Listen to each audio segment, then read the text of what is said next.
Auntie Jean, Oh, sorry you about got that? Okay, no Yeah, problem. I believe that she's okay.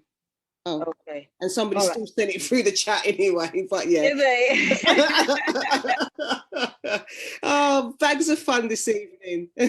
Oh my God, the whole day's been a bag of fun. I know. It's gonna be great. It's gonna be great, yeah? Of course, it can't be anything other than great. Yeah, absolutely. Okay. All right. I'll just do the one thing I need to do, and we make our start. Hotep and welcome everyone, and welcome Auntie Jean. Thank you. Apologies for the late start, but it's been, would you believe, one of those days. What, do you want me to start singing now? Just one of those days. Yeah, go on, I need a bit of music, yeah. Yeah, for true. But yeah, thank you. Welcome everyone.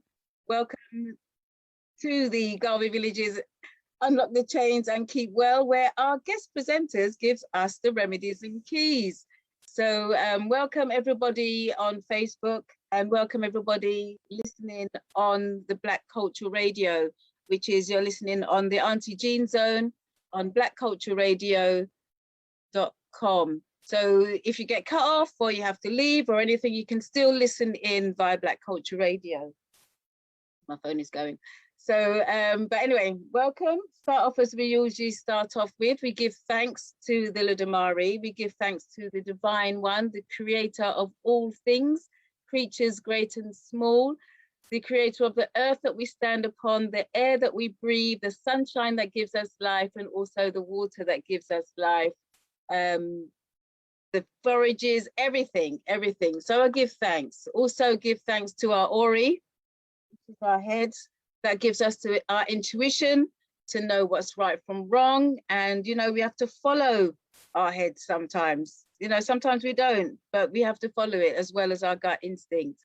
And first and foremost, I'd like to start off giving thanks to all our good ancestors that got taken away from the shores of our home many years ago, dotted all around the world, witnessed, seen. The atrocities is too numerous to mention throughout centuries. And throughout the centuries, I say the atrocities has actually changed. We're still going through it. And I say good ancestors because not all of our ancestors were good. We was betrayed by a few. So for the good ancestors that had the tenacity to survive, that had that willingness to carry on and to keep on going, because if it wasn't for their survival, we wouldn't be here today. So for all those good ancestors that lived through seeing so much, witnessing so much, seeing loved ones' lives being taken, seeing people take their own lives because they didn't want to carry on going or go through anything more than what they went through. So I feel for those ones, but I also give great thanks to these ancestors that had the tenacity to carry on. So I say Ashe.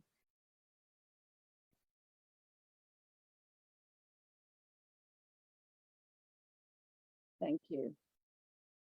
I also give thanks and say thank you and call upon our leaders, our heroes, our sheroes, our warriors that beat down those doors and made those pathways for us that we can actually follow through, stand up, rise up, fight back, don't have to take everything that is given to us.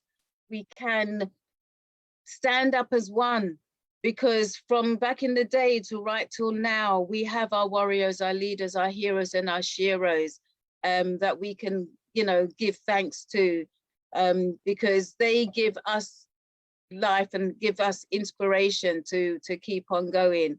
As you can see, my favorite is the Right Honorable Marcus Messiah Garvey. So I know that there is many others that people may have their favorites too, but there's too many for me, too numerous for me to mention all of their names. But I give thanks to all of our leaders, heroes and sheroes and warriors. Names we know, names we don't know, names we may have forgotten, and names that we'll never know. But each one of them played a part in helping us to be the people who we are and making us move forward. And we call on their spirits to come within us so that we can carry on with that baton and keep on moving, because we've still got a long way to go. We haven't made it yet. So all our leaders, heroes and sheroes, I say thank you and ashe. Ashe. Ashe. I also give thanks to my lineage. I give thanks to your lineage. I give thanks to those ancestors that's with us from the time we're born, right through to the time that we pass on to over to the ancestors. Those ancestors that's there with us no matter what, thick and thin, even though sometimes we may feel that we're alone. Rest assured, we are not alone. They are there. They are there with us all the way. And we must and do, even myself, must remember to call on our ancestors in time of need, as well as in any other time, even just to give thanks.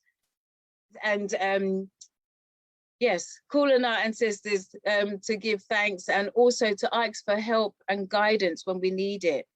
And also ask that when we ask our ancestors for help and guidance, let their answers be as clear as water so that we can understand, and let our minds also be open to receive those messages, because those messages are going to come in many different ways, forms, even signs. So, you know, if you see something that's out of place, and just remember, keep your mind open, what you've asked for. It means that they've heard you. So call on our ancestors in times that we need them. So for our good ancestors that's there with us all the way, whose heads and shoulders who we all stand upon, I say thank you and ashe. And this is the time I take the opportunity to say thank you to my grandmother, Stefan Bailey, whom I've never met, but I know is with me all the way. She has been with me. And Stefan Bailey, I say thank you and ashe. And I also say thank you to my grandfather, whom, if it wasn't for him, I wouldn't even know my family. So Hubert Stair, who we call Mr. Stair, I say thank you and ashe. And I also say thank you to my mother, Iona Pinnock, and my stepfather, Ivan Pinnock. But if they weren't the people who they were, I wouldn't be the person who I am. So I give thanks and I say ashe. Ashe. And I also open up the floor now to anybody else who would like to say thank you to loved ones, people who they've just recently passed, people who they know has passed or they don't even know, but they want to say thank you. The floor is yours. Just unmute yourself.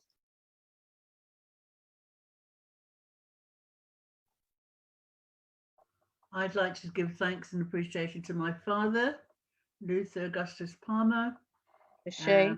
my grandmother, his mother and father, Emily Pearl Palmer and James Palmer, Ashe. and my mother and father, Mary Brown and Ashe. Thomas Brown.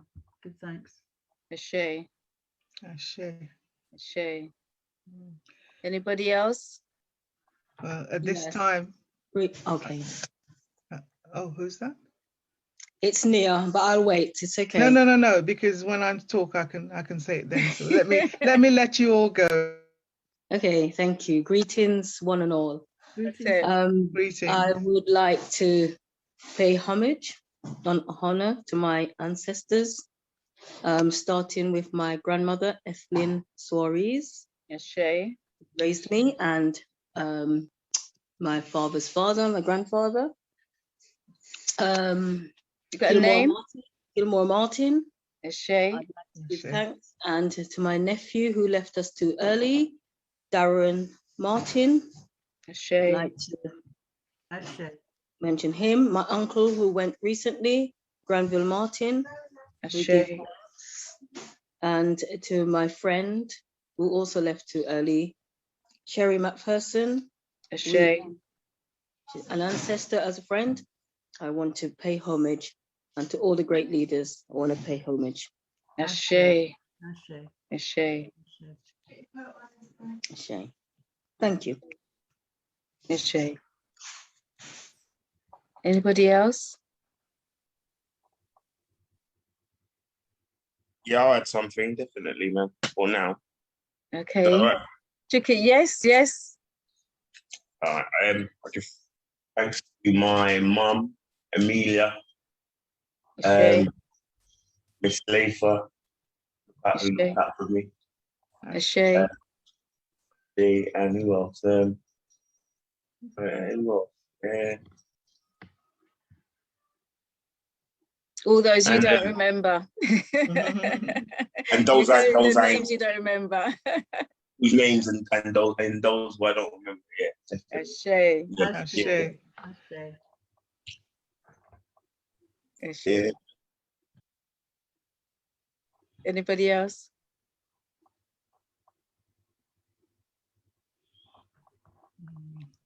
Emma? Auntie Jean. Oh, good evening. Hi.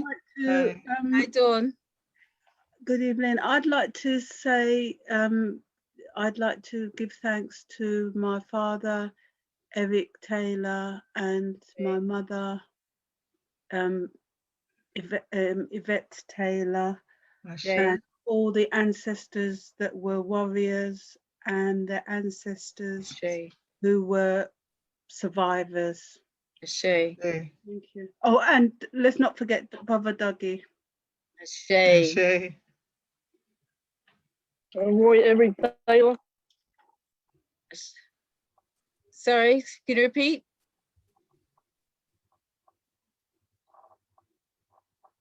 Was that Lee? Did you want Hello? something to say, Lee? I said Roy Taylor. Roy Taylor. Ashe. Yeah, Roy Taylor.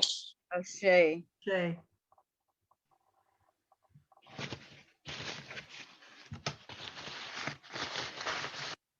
Okay. All right. Sister Ama? Yes. The great characters that I will talk about this evening in a short while. Tumfo Komfo Anoche Ashe. and Nana Okomfo Ya Asantewa. Ashe. I would also like to, my grandfather, Mapa Osei Kwapong, Ashe. and my husband, Amadou Mokhtar Gueye. Ashe. And all of those that are, the names are too numerous to mention. All those teachers from near and far. We Ashe. honor you all. We remember you. We remember you all. Ashe. Ashe. Ashe. Ashe. Ashe. Oh. Auntie Jean, can I say something? No, you can't. Yes, you can. Yeah, Go, Really, yeah. I'd just like to just say happy Earth Strong to you. Oh, thank you. Yeah. And well, I don't know. I really don't know. You're doing this on your Earth Strong tonight. But, I don't know. no, it just shows Hey, hey. and a determination. So I would just like everyone to just unmute and just to wish Happy birthday, G. Happy birthday. Oh, thank you. Happy birthday. Happy Earth Day. Happy Earth Strong Happy Auntie. Earth Day to you. Happy Earth Day. Happy Earth Day. Happy Happy birthday. Happy birthday, G. Earth Day. Hey, hey. Hey, hey. Happy birthday. Happy birthday. Many. Thank you. Many abundance, well-being, good health, Thank you. Thank prosperity. you. May the ancestors truly come to you. Absolutely. Everything. Okay. Thank you. All right. Thank you, sis. Thanks for all your hard work that you do as well. Okay. It's noticed. Yeah. Thank you. Thank you. That's kind of thrown me now. No, it's acknowledging you, honoring you. That's what I like. Okay. All right. Thank you. No worries. Thank you. Thank you. Thank you. Yes, now, Sister Ama, we'll send you over to our first presentation by our Sister Ama. Sister Ama, the screen is now yours and welcome. Oh, is your daughter in? Yes, she is. Okay, brilliant. All right. So she can share. Yes, well, I asked Auntie Patricia if she could make me call so I could share the presentation. I don't think she put my message. I'm just doing that now. Okay.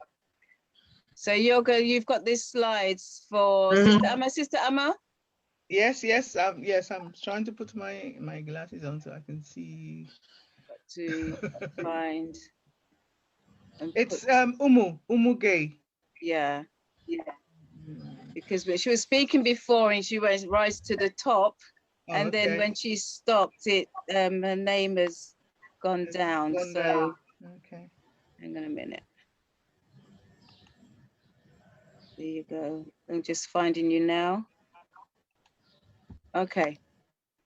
You got it. Okay. Brilliant. Thank you. Right. You'd like to introduce yourself? Yeah. Me? Or yes, you. Yeah, Sister Ama, and then yes, and she can introduce That's not the one. Well. Yeah. Yes, it's the one. Okay. Can you see my screen? Yes. Yes, I can see the screen. Yeah, I can see the screen. Yeah. Yes. So you're introducing yourself. Oh, okay.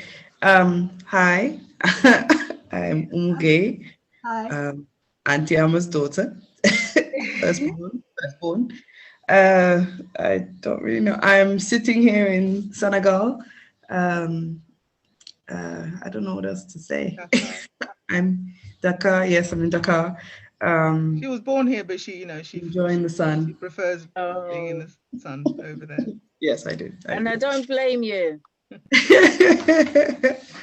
But I'll soon be amongst you. I'll soon be amongst you there. Yes, so I'm here to support Mama in her presentation. And yes, thank you for having me. Okay.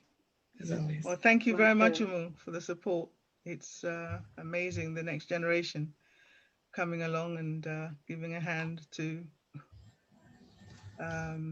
move us forward. First of all, I'd like to say thank you so much to Auntie Jean for allowing me space on this platform to share this little book that has come my way, and also to introduce myself to the public as a channeler. Now, those who don't know what channeling is, I would say do your own research to find out, but it's really the ancestors speaking through you. And this is not a space to sort of go into detail about how I got here, but those who are interested, you could always contact me. And Umu, if I could ask you to type my email, the Gmail address in the chat, then people can contact me then. And before I say, let me say it at the beginning, and then I'll say it at the end too, if I don't forget. The book I am going to be offering today as the mini launch at a price of £6, including postage and packaging, and the 50% of the proceeds, whatever comes out of today, will go to the Garvey village. And also I'll keep it going until the 31st of May. So if you know anybody who, if they just say Auntie Jean and they just send me an email, then I shall honor that for them. So thank you. Thanks. Thanks. Most welcome. And I thank you also for my coffee. Thank you. You're most welcome. Right. Well, let's begin. I hope it's the slides will speak for themselves, hopefully, and I hope it's short and sweet, but memorable. The name of the book is Nananom Kasa, It's from the Akan language in Ghana, Chi. And the translation, as you can see underneath, it says, the ancestors are speaking. And Nananom Kasa is a title that came to me towards the end before this book was actually printed. I was going to call it Asisegwa, which meant the golden stool. But in listening to what the ancestors are saying, and as Sister Auntie Jean said, you know, open your ears, open your heart, and be ready to listen and be obedient, as Mama Baina Bella will tell us. And that was the name that in the end dropped on the cover.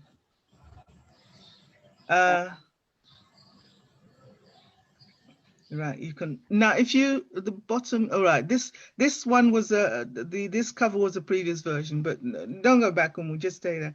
The name I chose to write as my pen name is Ama Asantewa. Now Ama is my born name. It's because I was born on a Saturday. That's why I'm called Ama, and it's spelt with double M because that's the way it should be spelt. Although all my other names, you see it as one M.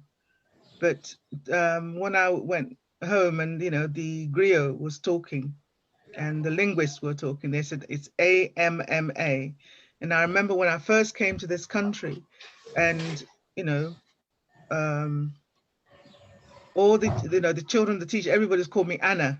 And it, you know, sort of say ANNA. So I said, no, it's AMMA. So to end all the confusion, I just kept just one M so that it would make life easier for me, not for anybody else. Okay. The Asantewa part is in my lineage. In fact, it's my half sister's middle name. So the Asantewa name is in our lineage. Same as the name Nkrumah is also in our lineage.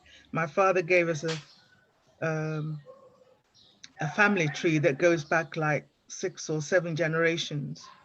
And I was very fortunate to have that in my possession before he passed. So that is why I use the name Ama Asantewa. And apart from that, I feel the spirit of Ya Asantewa so strongly that I thought it was fitting that that name goes before me. Now, the reason why the book came about in the first place was because I'm a teacher. I mean, I'm retired now, but I'm a teacher by profession. And everywhere I go, whether it's in Ghana, Senegal, or here, when I'm teaching children, and I'm telling them stories about what, you know, the culture of Ghana and some of the heroes and sheroes from Ghana. Ya Asante always stuck, you know, in my mind. And so I tried looking for books that told her story, that told about her life. Because everybody, you know, you ask all over the world, I mean, in America, here, you know, the diaspora, everywhere, there are several people who've adopted the name Ya Asante in the spirit of who she was and the things that she did in her lifetime, or at least with the war with the British in 1900, 1901, and way before then. Now, I don't know about you, but, you know, when I call myself an African woman, a Pan-African feminist, womanist, what's the word? Activist. And the description really is to do with understanding the part that myself as a woman plays in how I'm engaging in community. What am I bringing to the community? And to start off, what am I bringing to my family? And as, you know, as time has gone on, and picking up on my spirituality, everybody's talking about what is your purpose? What did you come here to do? I'm still answering that question. And I hope that by my actions, you shall know what I'm about. Now, I looked for books all over, and these are 3 of the ones that I came across, and I read them all through and through. And yes, they've got her on the front, you know, the picture. They've got her toting the gun. They've got her, you know, her credentials are there. But when you open the books up and start reading, they're glorifying the men, the British soldiers, you know, what the British wanted, Queen Victoria or her, well, I was going to say her henchmen, but, you know, those who came to do her bidding. And they also talk about, you know, the chiefs and the kings of Ashanti, but there's not much about Ya Santua. She was, you know, a queen mother, and she stood up when the men were afraid, I guess, to stand up against the request for the golden stool. And the golden stool is the heart, is the soul of the Ashanti Kingdom. Every king who is enthroned has to be on the Asisigwa, the golden stool, Sikegwa. Sika is gold, Gwa is seat, chair. And the golden stool never sits on the floor. It's always on top of another one. But that has to be if the kingdom is to hold true to its vision and its mission. Now, these books didn't give me much, so I thought, well, I better go start doing some, you know, research on my own. Can I have the next slide, please?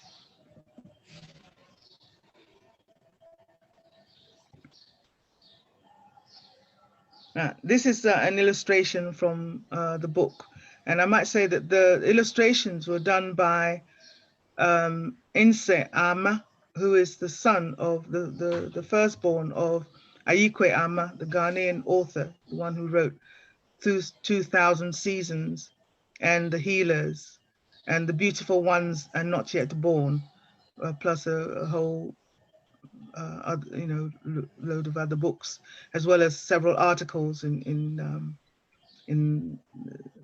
newspapers, magazine articles, etc. And he was, you know, chosen because I've seen him at work, and you give him a subject and he will really immerse himself in it and then come up with what he, you know, believes to hold true to the concept.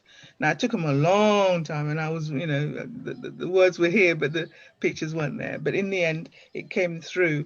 And although they were very faint, because he didn't finish with all the coloring, that I thought it was really an illustration of the ephemeral nature of what, you know, my channeling theme was all about. Next.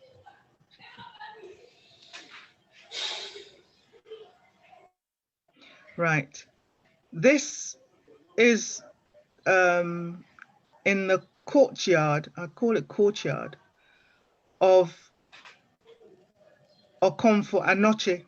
Now, Okomfo Anoche was, you know, lived about 400 or so years ago. This house is exactly the same as he left it. There's a room to the left there at the back where nobody else goes but the priest and his assistant. And that courtyard, you can see there are stools there, most of them painted white, that the elders are sitting on. And this is the first place I went to when I received the channeled message, because I was looking to see where, you know, I was trying to find a way to understand what was going on. And because I have left Ghana a long time ago, but my heart is there and I still speak the language. And in fact, the message actually came to me in Tree. I started off by, you know, trying to research any priests that were in Ghana, especially in the hills of Akuapem, where I come from. And I ended up in Ewukugwa. And when I arrived, the strangest thing, I walked into the courtyard and it was just the priest and his assistant were there, and a couple of older women. And I walked in with my, I had an envelope with the script that I had transcribed and translated. And I came, and of course I had sent a message ahead of time. And they received me very well. And I said, well, I've got this message that Okonfo Anoche and Nana Santoa have given to me, and I need to go and see the king of Ashanti and deliver it. But I know that the protocol is that I can't just go walking, marching up to Menshia, which is the palace, and just deliver it. So I'll have to come through you. And as we sat and started talking, and then the griot came in and started recounting, the lineages. And it turns out that somehow I am linked to this house. And, it's synchronicity. Nothing happens by accident, as they say. And this is a very, very, I don't know what sacred place for them. And no one, not even the Santa King, is allowed to come in there with shoes. You have to have bare feet to walk into there. There's a pot on the right-hand side, you can't see it, but for water, drinking water. It's the same pot that's been sitting there for all these centuries. And healing properties, the plants that grow there. Anyway, so that's them. I went to see them. Next slide, please.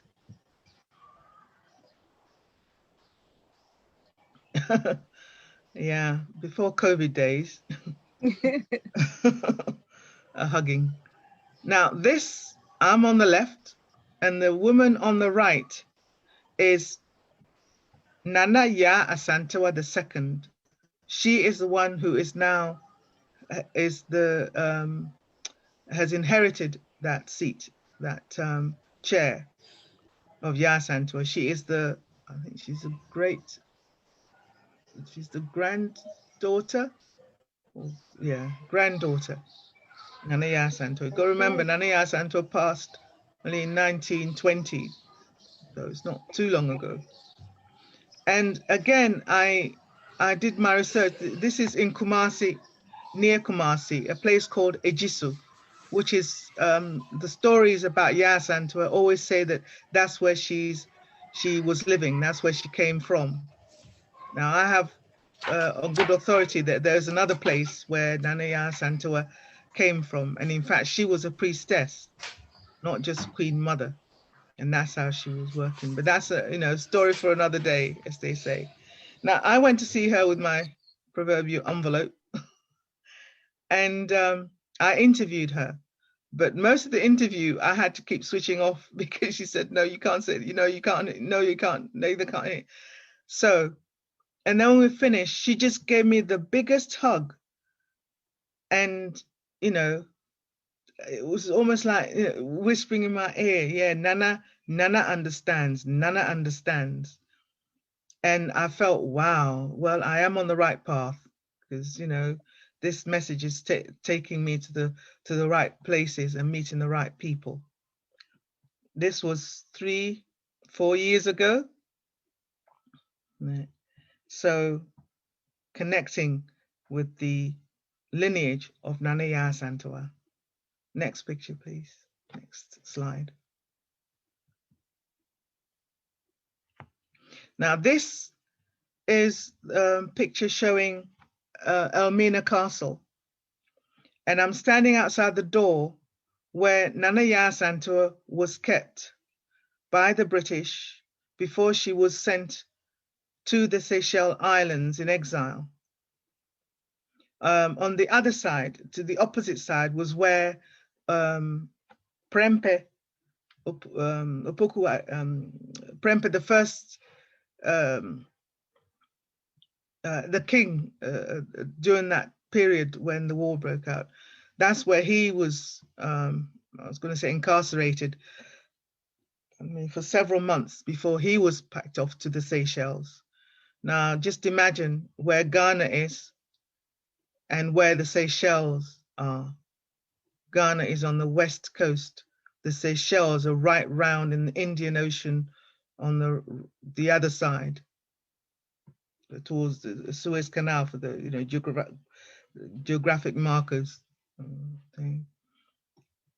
Now the room, they said that it was being repaired, but I remember talking to someone, one of the people who did the tours around there, sort of like a year before I went, and they said that the room was still being repaired. So I don't know whether it's just to close it off so that people wouldn't go in. And I stood there for a long time just soaking the place in, because I was just charged up. And the whole of the Elmina Castle, I mean, my energies just get thrown into some real high places. In fact, as you can imagine, I'm talking now, but I'm sort of slowing down because I can feel that energy wherever I am, and I mention the place. A lot of African Americans, a lot of African Caribbeans, a lot of those who call themselves diasporan Africans, when they go and visit Elmina Castle, bar none, they're all emotionally struck by how that place makes them feel. And coming from the continent, that was the first time I had set foot in Elmina Castle. And the group that I was with, I sort of commandeered about 8 adults to go with me, and we met up with about a woman and her the 2 children, and we had the castle to practically to ourselves. It was only a small group, it wasn't in season, and so we had a thorough walk around, and it was just amazing just to look at the place and to imagine what it must have been like for our brothers, our sisters, our mothers, our fathers, our uncles, all of those people passing through that place. I don't even know if I could manage a week, in there, let alone. Next slide, please. And this one is the door of no, what's the writing at the top? Is that the, now I've got to remember whether this is the one in Dakar or the one in Senegal or the one in Ghana. It says slave, something at the yes, slave. Yes. Something waiting. Yes. Slave exit to wait boat. Yeah, to await. Yeah, to waiting boat. To the waiting boat. Wow. Yes. A lot of these places, a lot of people when they visit these castles, and there are a whole heap of them, dotted along the coast of Ghana as the whole, shoreline of Western Africa and lower down, Gabon, Namibia, all of those places, Congo and all those places. And there's always a door of no return. And it's, if you think this is the last place you see of your beloved country, of the beloved soil that you were born onto, and once you go out there, that's it. It's a completely different life. Your whole being is erased and another constructed over your head. And it's a very emotional place, and nobody comes out of there unscathed. Even the most hardened of people, they come out and just looking at their faces, you can tell. Yeah, next slide, please.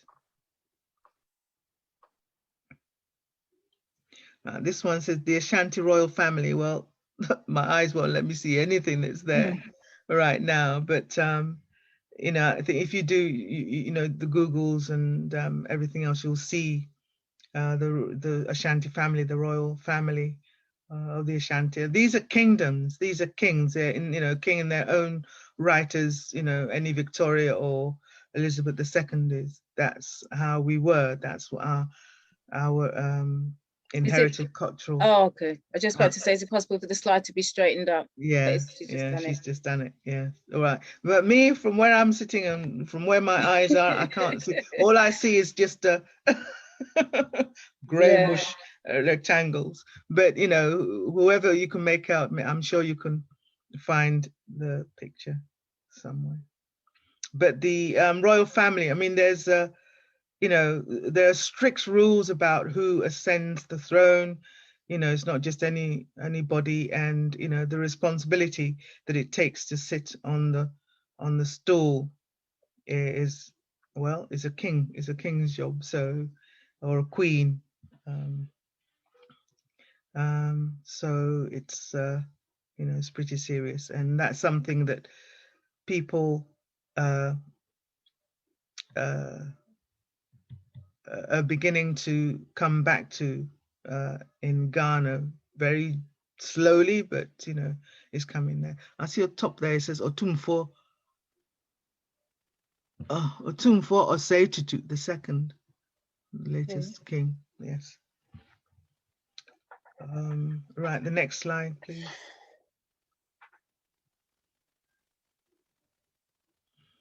Yeah, a calling. Yeah, I just love this picture. It was somebody, it was posted on, I think, WhatsApp, and I just filched it. So I hope, you know, I acknowledge that. I don't know who it was, so just letting you know, because it says, the ancestors correct me, direct me, and protect me, but they will never neglect me.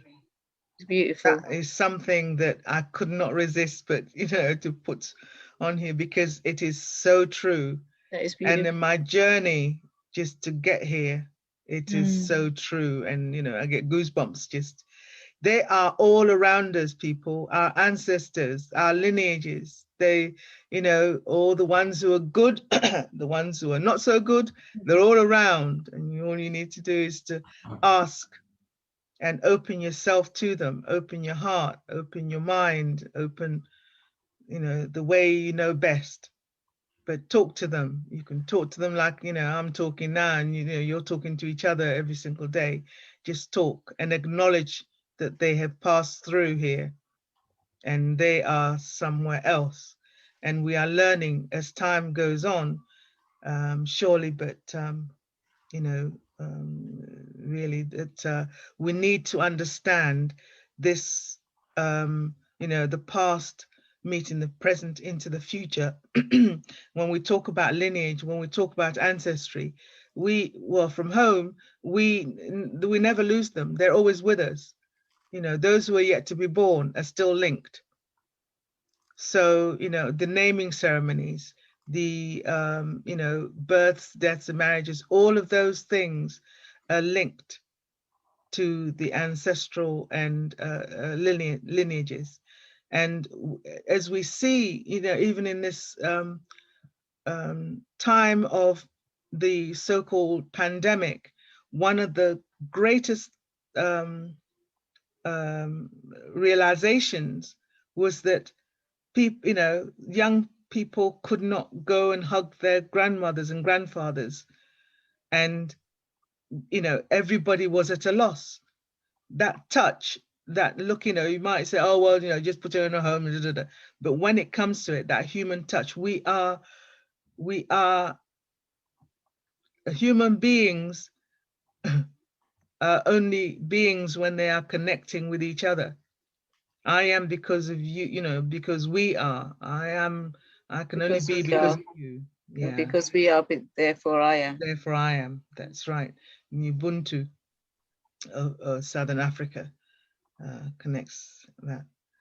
Now, ancestors are talking, and me, about 2005, I found a lump and didn't know what to do. They said, oh, cut it out. And I said, no, waited a bit. And a friend came to my rescue.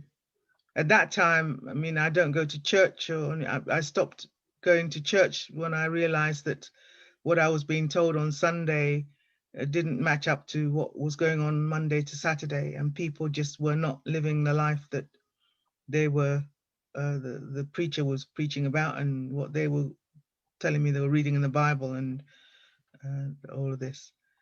but I always believed in there being a higher being, there being a higher creator. Always, always, and always believed in grandfather and those who passed on being around.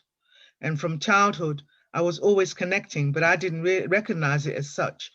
I used to see people that I talked to, sat down and talked to, and then, you know, family and friends would say, no, no, no, no, no such person exists or lives here or anything.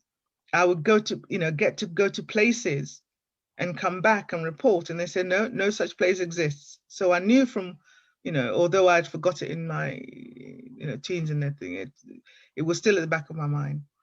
But this sickness, when it came, this illness, this disease, when it came, and that friend, her name is Halim Thomas, she's an ancestor now, she's passed now. And she said, it's the ancestors trying to wake you up. And boy, it's like, you know, how many times do you have to ring in your ear? How many times, you know, soon the signs and everything else. So it was a real smack upside the head. And she said, you know, sort of, my whole being, my physical being was just, you know, quote unquote, disintegrating. I've been very busy and very active in the community, with, you know, working with women, Black and African women and children, and, you know, education system, you name it. But all of a sudden it was like, right, well, since you can't hear us, you have to sit still. And for about a year, 2 years, I just couldn't do anything. You ask my daughter, I just didn't do anything. And that was when I began to open up and listen. But it took at least 8 years of trying to find alternative ways of being well, holistically well, that I actually opened up my body, mind, and soul to receive the ancestors once more. Oh, excuse me, I just have to go to a drink.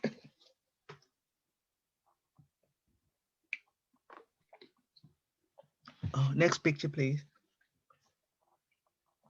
Next slide. Sorry. Right, this one I cannot do much with. I think Uma's going to be reading a little bit about the history of the Asante people. Yes, I read it. Yes. Thank you very much. Okay, sorry.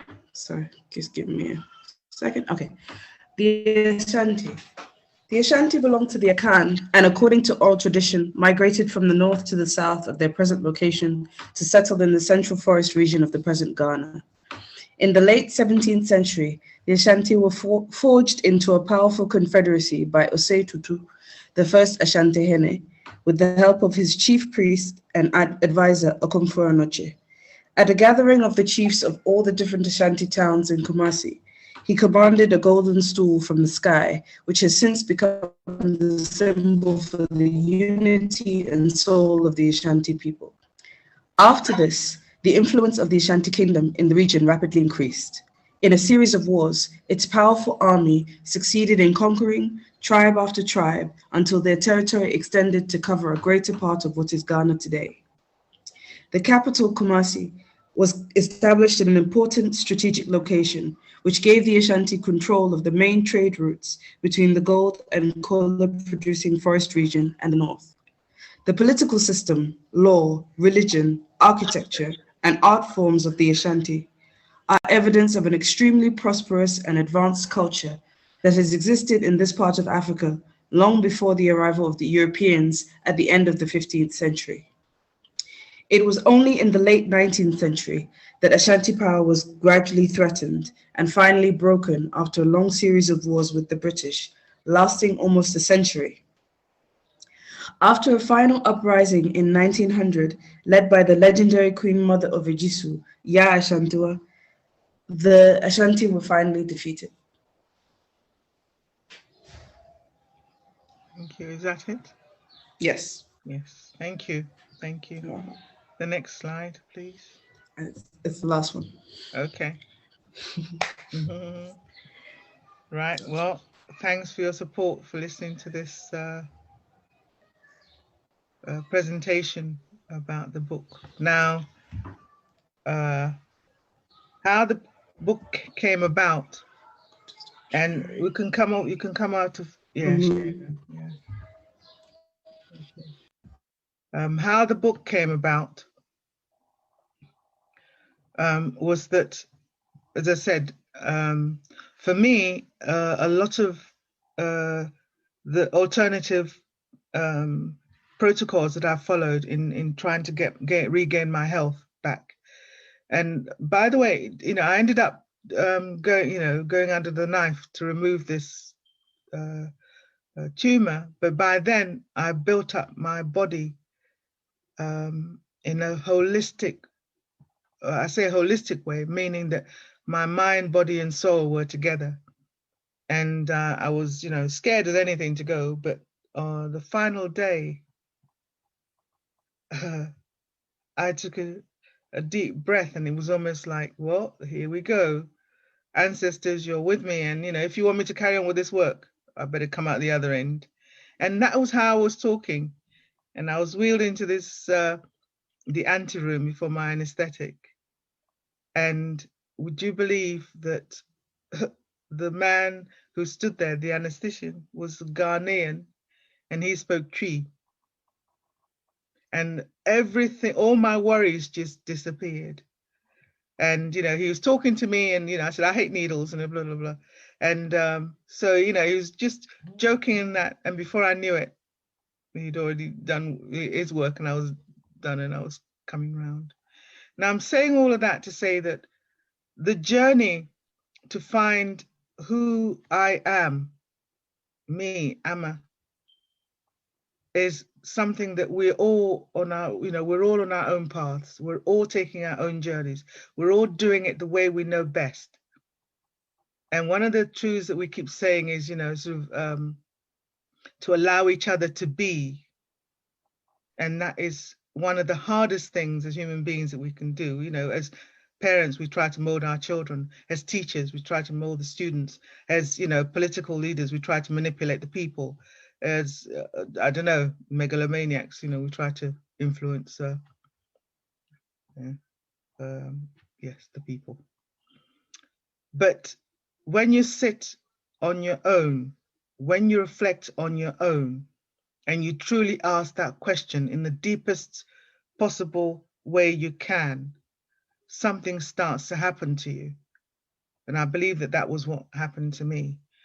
And I was sitting at my desk, and so to me, breath work, just taking deep breaths sort of just alters my state of being in my mind. And I sort of had been working for weeks and months on trying to find out the story of Nana Santua. And as I was sitting there, and I bought a recorder, just so that I could go interview other people and everything else. But a voice, sort of, I started feeling a way that the fact that the words that were coming out of my mouth were not mine, were not me. And then I realized what it was. And I went and got the recorder. And as soon as I started talking, I can't speak in English, it was Tree. This was on the 26th of March, 2012. And I just spoke and spoke and spoke. And as I started speaking, and I said, "Ya Santua," and she started talking. And then boom, this big, my voice just changed. I mean, I was hoarse for days after. And it was Okonfanoche. And he came through with this message that he had for the people of Asante Kingdom, the people now in Asante Kingdom. And that is what the book is virtually their words. The beginning, there's a couple of pages of introduction just to give you a background, but that is it, their words. And my whole body was involved in this, and I felt like I was sitting there right with them. And the way the words are spoken, it's ageless, it's timeless. And you can interpret it whichever way you want. Now, that is, the book, as I said, it's just a message, but it was something that I had to share. And it took me, it's 2012, and it's taken me, we're 2021. You can't say I'm, you know, I do things quickly, but the time had to be right. And even now, this book is printed, and I'm still speaking with the elders at Ewukugwa so that I can follow a protocol, so that I can actually go and stand with the linguist of the Asantehene to deliver the message. And if ever there was a purpose in my life, that is it. I don't know what it means. It's not, it's, you know, I know it's no mean task, you know, sometimes fools rush in where wise men and women fear to tread.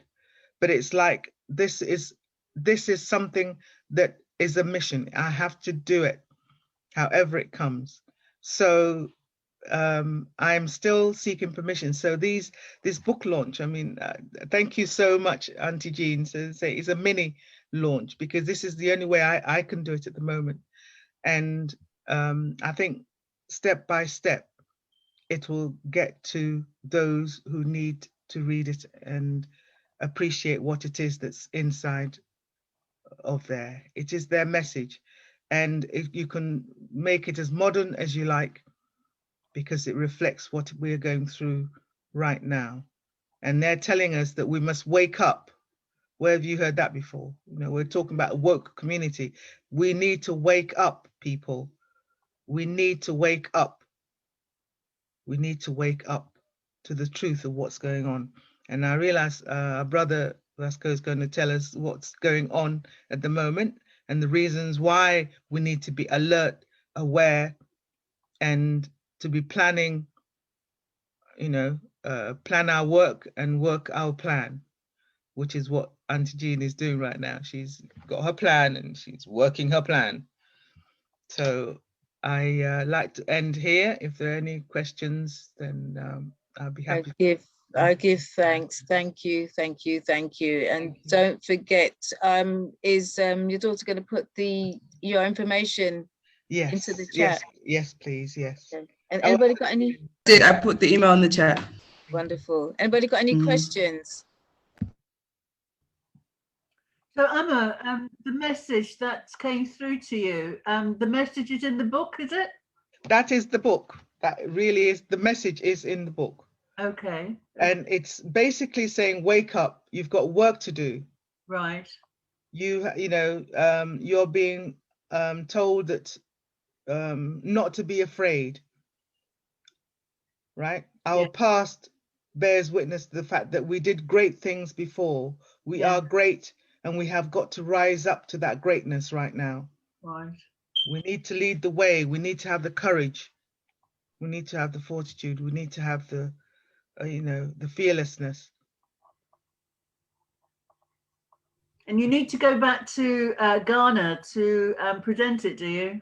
Yes, I do. I do. I've spoken with the, you know, with the elders, and they're all doing, because 4 years ago, since I went to them with the message, and I had a message for them as well, because they don't link, because they are separate from the Asante Kingdom.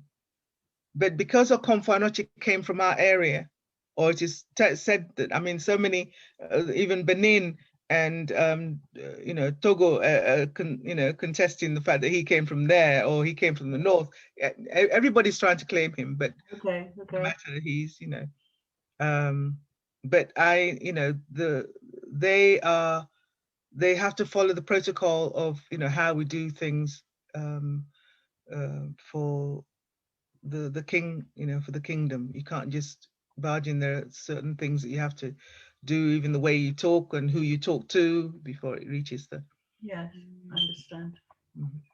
Bianca has her hand up. Yeah. Hi, greetings all.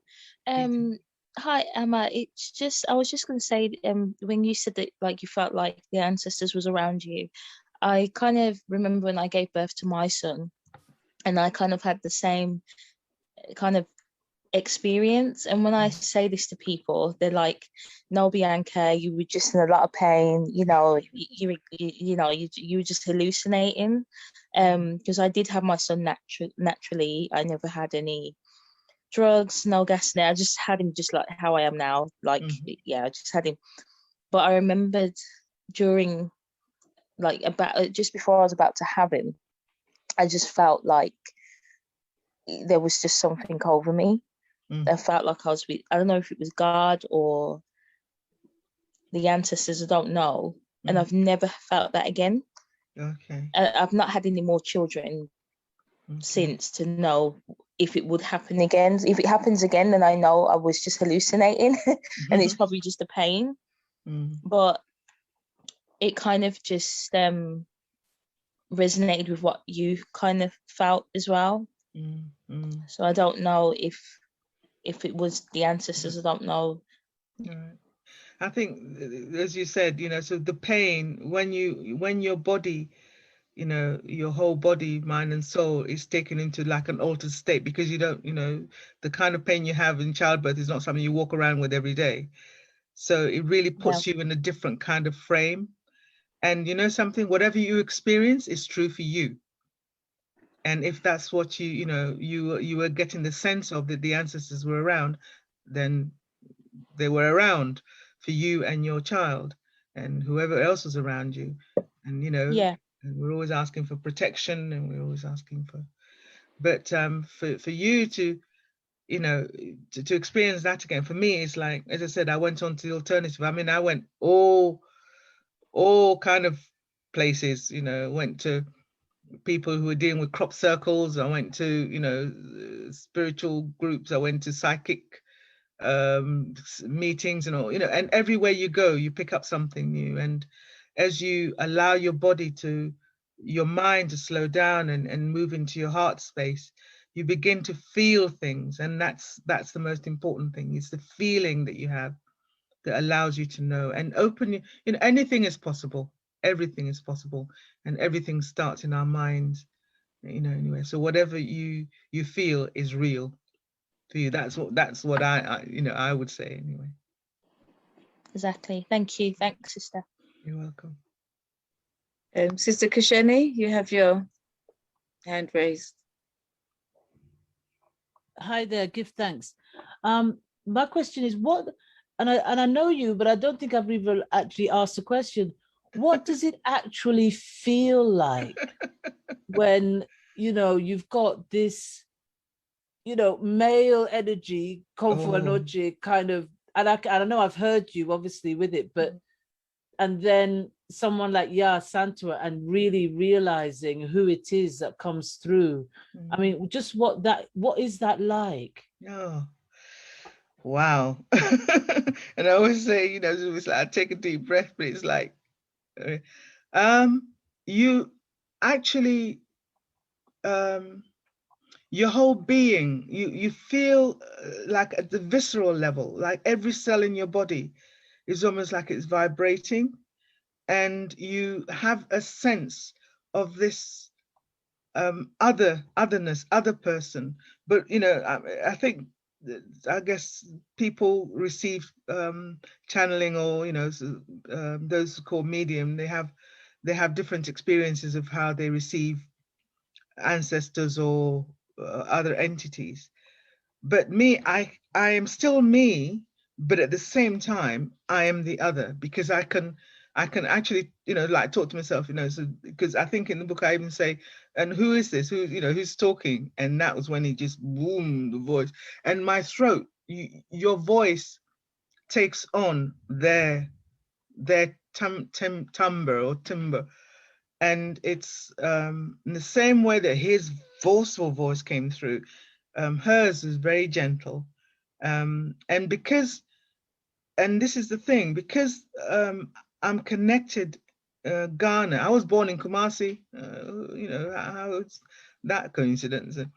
And knowing the stories and knowing people like him, you know, I've seen old men who could be him, you know, going to Owukugwa and seeing the elders there, it feels like I know them. So you know, when the voice comes through, I'm not I'm taken to a different place, but it really, because I don't like to say that I'm taken over. I just feel their essence. I feel their presence in me, but I'm still me. So, you know, and when it gets too intense, I can just breathe and say, you know, and just will myself to just come out of it. But there are times when the message, there's 2 or 3 others who've come through where the lineage is coming from way back somewhere in, I don't know where, I don't know, the far reaches of time or whatever. And those ones come, and it's like I'm sitting there, and it's like each word takes forever. And then I found out that, yeah, it takes them a long time to come to us in the same way that we receive them.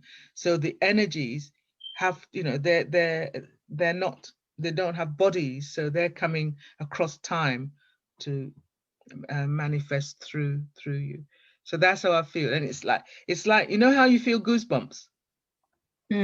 Yeah. Yeah, it's like 100 times. Wow. It's like 100 times vibrationally, you know. So you got the goosebumps on your skin, but internally as well, you're just like on another place. Wow. Because we've been in your presence when you know, it has come through. Yeah. And as you said, sometimes, as you said, your voice does change. Yeah. And, you know, sometimes, as you said, the words come slowly sometimes, and other times the words just come out. Yes. It's amazing. Yes, yes. And yeah, and yes. And also when it comes, it's like, this is not me talking. So when it's, and they don't play. So if they're saying, get off your backside and do something, that, you know, that's what I'm saying is what is being said. It's said, yeah. Yeah. And yes. There's a line in the book that I'm a little bit worried about something about pigs. So I'm waiting for that to be checked and ticked by the elders. Okay. Thank you. Thank you. Oof. Thank you. Oh. So after the message is received and put out, if you like, how did it leave you feeling in terms of your body? With this particular message, it took me like 3 days to get over it. It left you weak? It leaves me weak. My voice is sore, my throat is sore, my whole body is like, it's drained, but not drained in like out of any, it's just like, I'm just useless. I'm just, you know, I sleep and I go about my day. It's just as well I'm retired, so I've got time. I keep joking. Yeah, you waited for me to retire before you started sending. So it actually uses your energy. Yes. It's like they feed off your energy to come through. Yes. And I mean, this is all part and parcel of right now, we're hearing so much about, you know, preparing our bodies, eating well and being light. Energy, the life, you know, being light. And, you know, the scientific world is telling us that our bodies are changing. You know, the what's it called? Metaphysical world is telling us that our bodies are changing. And in order for us to transition into a higher level, we have to be light. We need to be really, and to me, all it's saying is that we need to start looking at ourselves in a totally different way. We're not just physical beings, heavily plodded, you know, here, but we are mind, we are, you know, body, and we are spirit and soul. You know, the etheric body, and, you know, as I say, once you start onto this path of spirituality and you start reading about other people's experiences and, you know, and experiencing it for yourself, and when you're within the group, the settings like you're talking about, you begin to feel it. You know, you walk into a room and you can feel it. And that comes with a great deal of responsibility, because if you're opening your heart and you're being the same way that you want the good ancestors to come to you, you have to be good to meet them. Mhm. You can't Yeah. you can't be playing. So it's a great deal of responsibility. So how often would you say the channeling actually happens for you? It's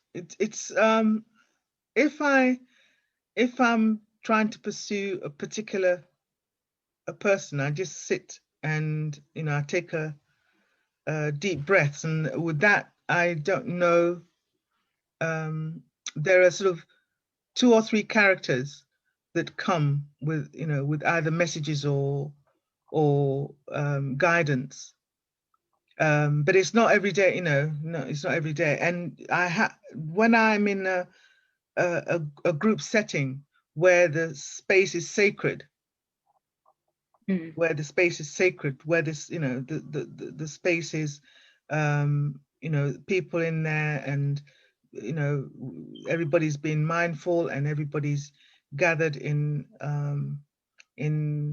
acknowledgement, in honoring of the ancestors, in an obedience. Sometimes what we're talking about or who we're talking about will suddenly manifest through me, or whoever else is there who has that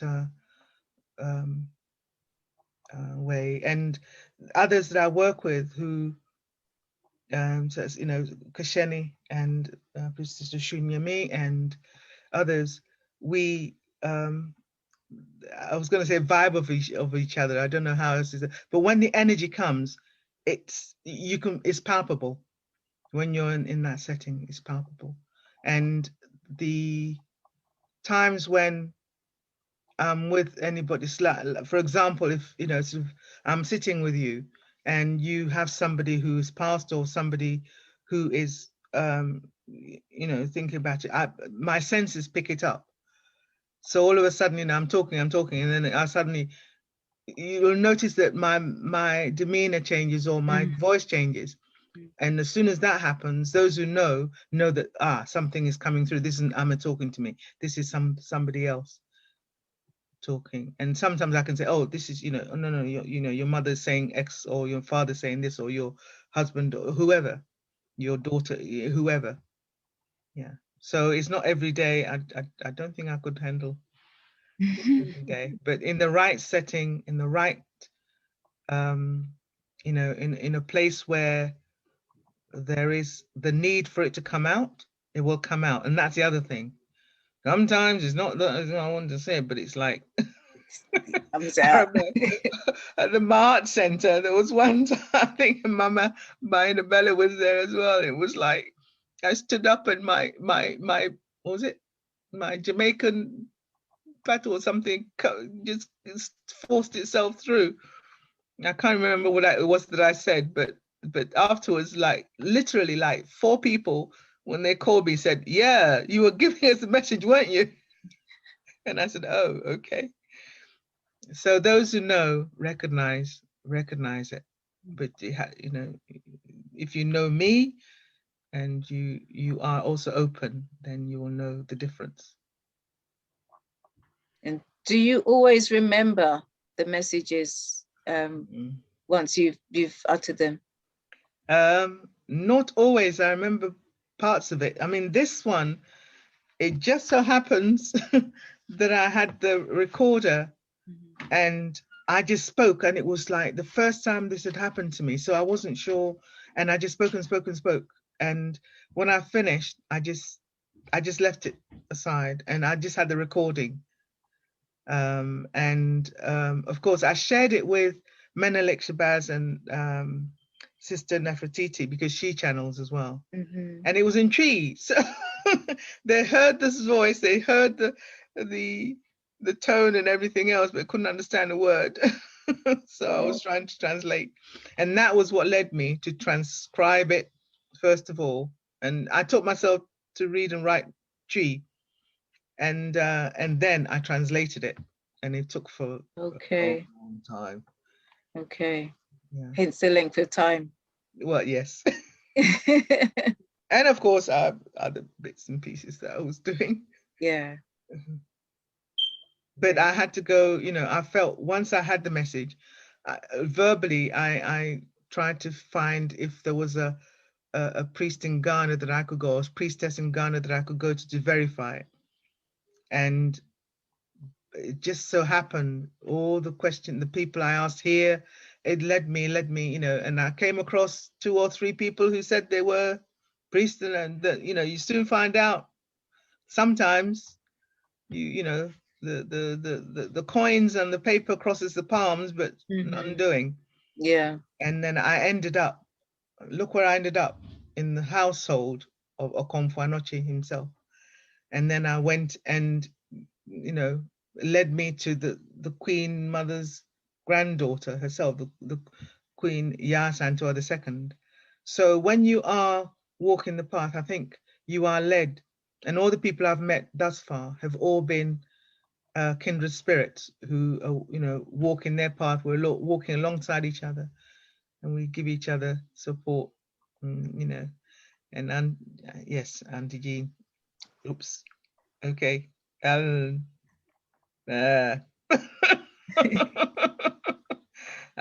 Jean. Oh. Okay. Yes. I thought that was a message coming through. Wish her happy birthday. Yes. Yes. Oh gosh. All they're saying is, we are happy that you're doing what you are doing. We are happy that you are doing what you are doing, but take care.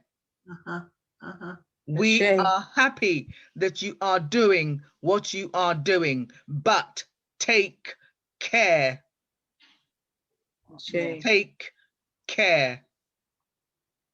One of the things with the ancestors, words, you don't come back and ask for explanation or definition. No, you just listen to what, and you sit with it, and you will work it out.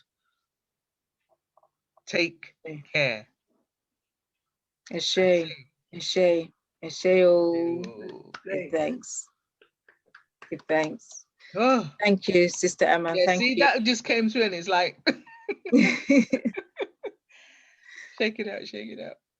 Thank you. You're welcome. Thank you. You're Thank most you. welcome. Earth strong day. Give thanks. And with this, we're going to move swiftly on to our next presentation. We have our very own Elder Vasco Stevenson. Yes. He's going to be talking about, so I got it wrong, but I'm getting it right now, the pineal gland. The pineal. Gland, yes.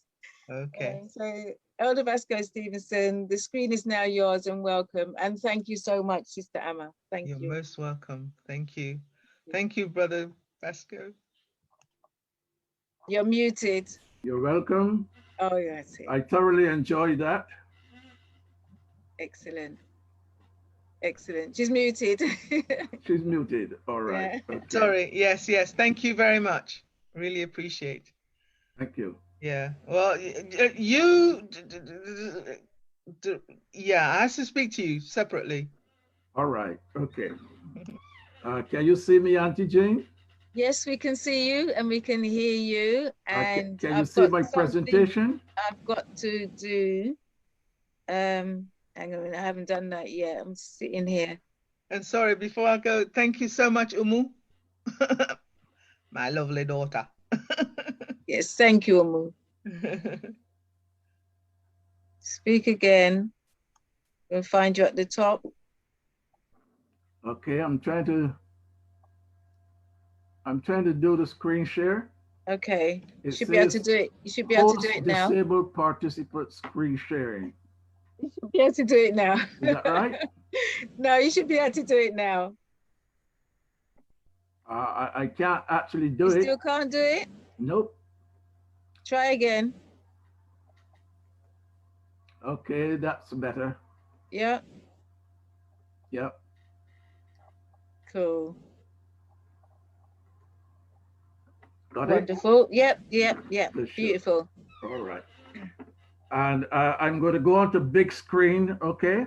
Okay, wonderful. And just a quick reminder that everybody, if you do lose connection, you can, or you have to leave, we can still listen in on Black Culture Radio on the Auntie Jean Zone, which is all the W's, blackcultureradio.com. Thank you. Okay. So do I join the chorus and say Happy Earth Day, Auntie Jane? I'm not going to ask how, what number you are, but I would have a guess that it's probably about 30. Yes, yeah, it's about 30. Unless they say 30, yes. I'm as old as my tongue, but younger than my teeth. How does that go? Old as your tongue, but younger than your teeth. Yeah, that's it. I see. All right. I've never heard that one before, but I shall remember it. And I'm really touched by the fact that Sister Ama started talking about spirit and, esoteric stuff, hinted a little bit on it, because that's what this presentation is about. Excellent. With so much going on behind the scenes, which the media isn't reporting. And we're living at a very particular time. Yes, we're at a crossroads. And it's a battle that we have to win. In fact, we've already won the battle. And you'll notice that the media is changing its chorus and its mantra a little bit. Yes. So, yes. Have you noticed it? Yes? Yes, I've noticed it. I've noticed it. Yeah, they're beginning to realize that they've lost and that their time is seriously up, and they're trying to pretend that they were always on the side of good. But their days are numbered, all right?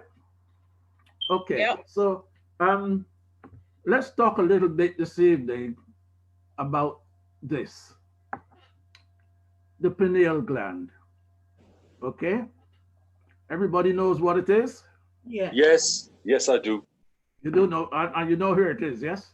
Yes. I was going to say, explain it to those who don't, because All we're right. not all at the same level. We don't all know the same. I know that, but those were two loaded questions. Okay. Because my next question was, okay, so you know where it is, you know what it is, and I'm going to explain what it does. Right. Okay, right. Well, here it is, this little pea-sized gland in the middle of your brain. That's what it is, okay? It also works in tandem with another little gland down here called the pituitary gland. But this evening, we're going to focus on the master gland. Okay. The pineal gland, all right? And it is spelled P-I-N. Okay. It was the smartphone. No, I'm having a go at Patricia this evening. Patricia as well. All right. Okay, so it sits between the two hemispheres of the brain. Okay, and at a direct line to your eyes, to your two natural eyes. Okay. Okay. Right. It goes by many different names. The Eye of Horus, the Eye of Ra, the All-Seeing Eye, the Seat of the Soul. René Descartes from France. It was he who came up with that name for it. We know it as the pineal gland, the third eye, and sometimes it's referred to as the third eye chakra. Okay? Yeah. This is a symbol of higher spiritual power. Bear that in mind. A watchful caretaker of humanity, or an awakened spiritual part within. It is not always awakened, unfortunately, but that's where we want it to be, an awakened spiritual part within. It is a symbol of knowledge which destroys evil and ignorance. It is also a symbol of protection, healing, and restoration, royal power and good health. But then a lot of us don't know that. Okay? And if you go right back to the Kemet and see the hieroglyphs on the walls there, you'll see it there. The pineal gland, or the eye of Horus. Okay? Right. But tell me why it is, oh, incidentally, it is shaped like a pine cone. Right? Hence the name. Pineal, or if you want to call it a pineal gland.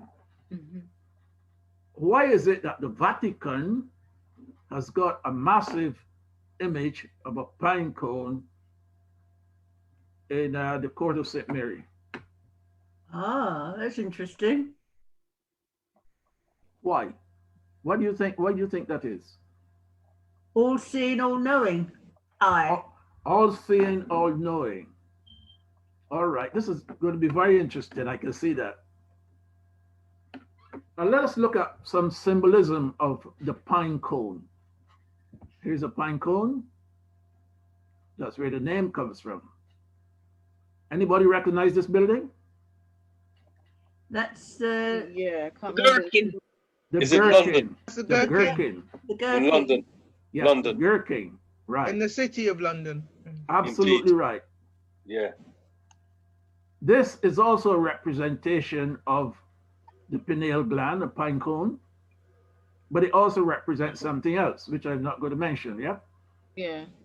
Leave that to your imagination. The private parts. A particular part It of the didn't have to be said. a particular part of the private parts. Yeah. I didn't make it explicit. It's okay. It's okay. Okay. Thank you. And as far as Buddha, yes, Yeah. you can see it there. This is a place in, I think it's Thailand, or called Angkor Wat. You can see it there as well. Hey. And if you go far back as Sumeria, yes, Yep. you see them with a pine cone in their hands, Yeah. Right. right? Yeah. And why does the Pope Yeah. carry a staff with a pine cone on it?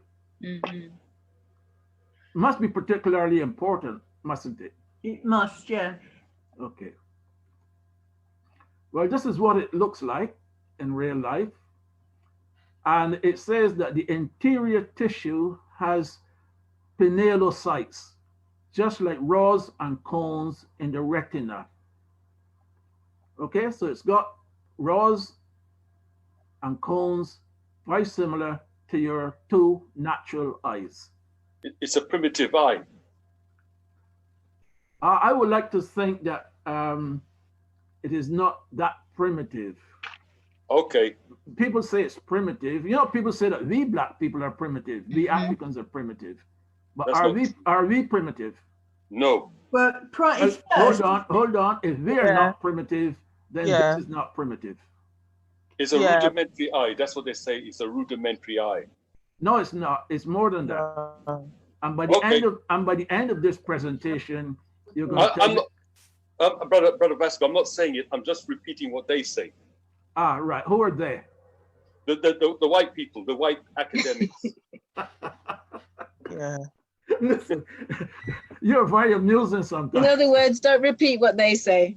All right. I'm only repeating. It's not my words. I'm only repeating. That's okay. That's All right. okay. Let's carry on. Okay. When they did an autopsy on the black soldiers that came back from Vietnam, they compared their pineal gland to the white soldiers' pineal gland, and they found that the white people had a very vegetative pineal gland. It was a big thing at that time. Who's speaking? Yeah. Josephine. Josephine. Right. You'll find that the black soldiers, their pineal gland was the size of a grape rather than a pea. Exactly. Yes. Yep. What they say. That's what they say. That's fact. All right. Okay, let's move on. The pineal gland is the light receptor of the body. Sister Ama was talking about light. She mentioned light, yes? This is extremely important. And don't just see it as physical light. See it as enlightenment. You with me? Yeah. Whenever you see the word light, don't think in terms necessarily of night and day. See the word as enlightenment. Knowledge. Knowledge. All right? So let's talk a little bit more about it. Darkness activates electromagnetic activity in the pineal. It only works in darkness. Okay? Or it's meant to work in darkness. That's why when you're sleeping, all light should be off in your bedroom. No television, no mobile phone light, nothing. Okay?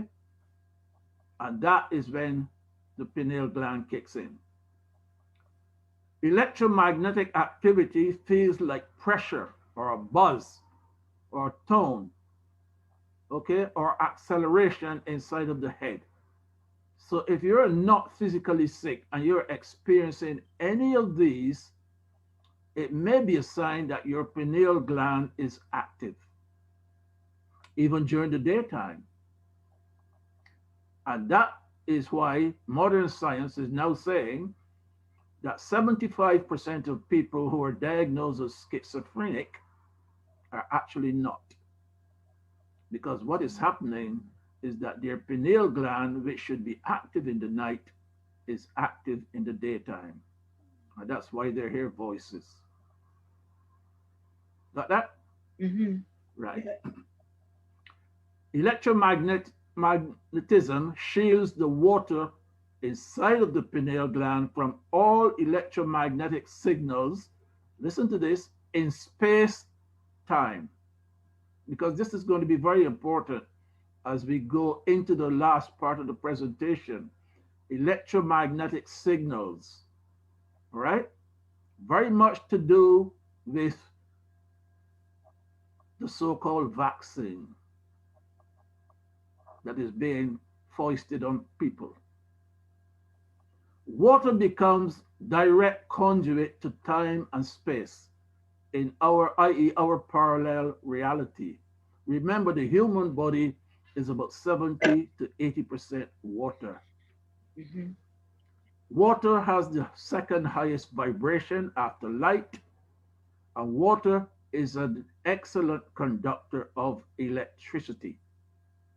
Bear all of that in mind. Okay? Indeed, indeed. Right.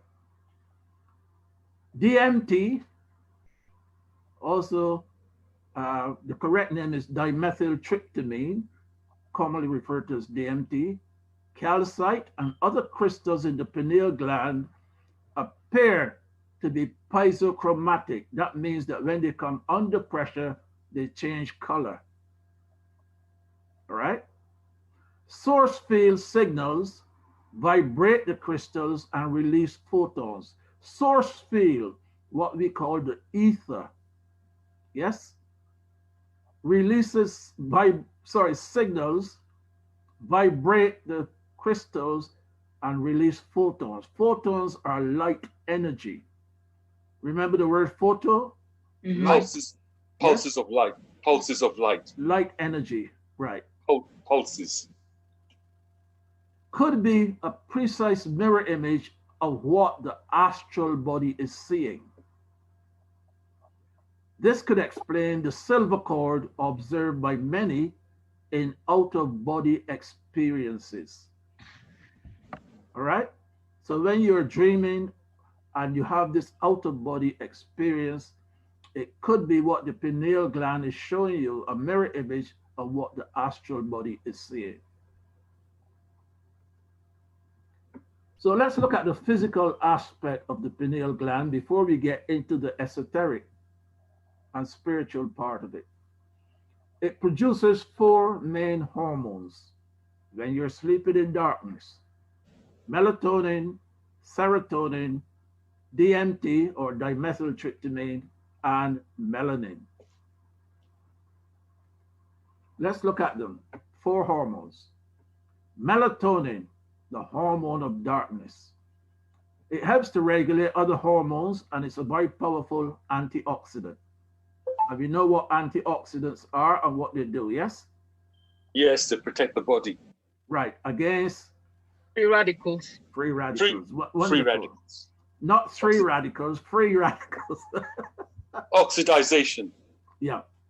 It regulates sleep and wake cycles by causing drowsiness and lowering your body temperature.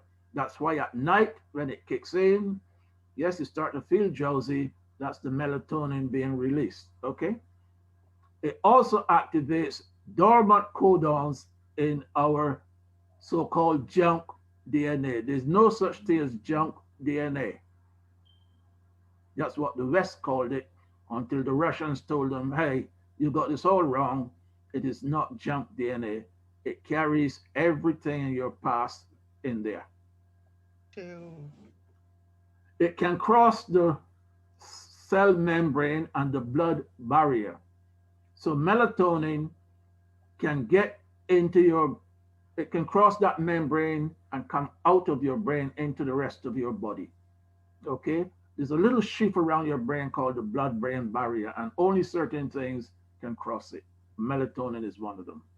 It has anti-aging properties, and it is suppressed by blue light. So if you're working on a computer at night, and your computer hasn't got the facility to change the light while you're working on it from a blue light, then that will disturb your sleep. Okay? Because that suppresses the production of melatonin. Anyone has any facility for changing the light on their computer screen at night? Yes. Everybody? I'm wearing my glasses. That's why I have double glasses on. Okay. There's a bit of free software that you can download. Go to F for Freddy .lux. Okay? F for Freddy .lux. Download that free bit of software, and all they will ask you for is your location. So if you're in London, you put London. If you're in Kumasi, you put Kumasi. And at a certain time in the night, that will change, your screen will change from blue to an orangey color automatically. Okay. Thank you. Thank you. Yeah, it will change automatically. I've had it here now for quite a few years. If you've got Windows 10, it's in the settings area. All right, good show. And low levels of melatonin are associated with multiple sclerosis, epilepsy, and postmenopausal osteoporosis. So if you know anyone who's suffering from these three ailments, perhaps it's because they're not sleeping well at night and are not getting an ample supply of melatonin. Okay? You can actually buy it as a supplement sometimes on Amazon and other places. Okay, it also helps control pigmentation. So it has a tendency to lighten your skin by interacting with melanin. Okay, especially in older people and those who suffer from insomnia. Got that? Mm-hmm. Yes. It prevents telomeres from shortening. This can happen at any age. What's a telomere? I was about to say, what's a telomere? End of the chromosome. What's a telomere? Here it is. Telomeres are repeating DNA sequencing at the end of each chromosome, which protects the chromosome from deterioration. In other words, you know your shoelaces? Uh-huh. You have a little bit of plastic at the end of each lace, yes? Yeah. So that lace can doesn't get through fray out. The aglet. Right, absolutely. That's what a telomere is like. Now, if the telomere is short, it means your life is going to be short, your lifespan. If the telomere is long, it means your lifespan is going to be long. So if you can find a way to lengthen your telomeres, there's every chance you're going to lead a long life or live a long life. Okay, that's that important. Lack of sleep shortens telomeres. So make sure you're getting adequate amounts of sleep, quality sleep, right?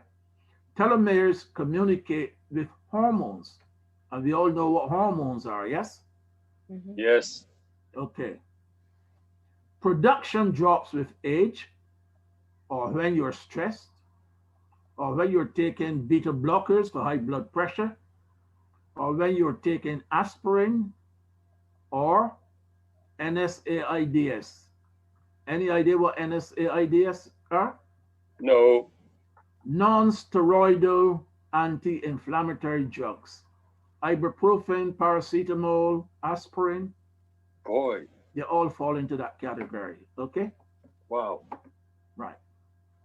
So, spend time outdoors every day in natural light. And I've been repeating this now for quite some time, telling people get out in the sunshine when you can.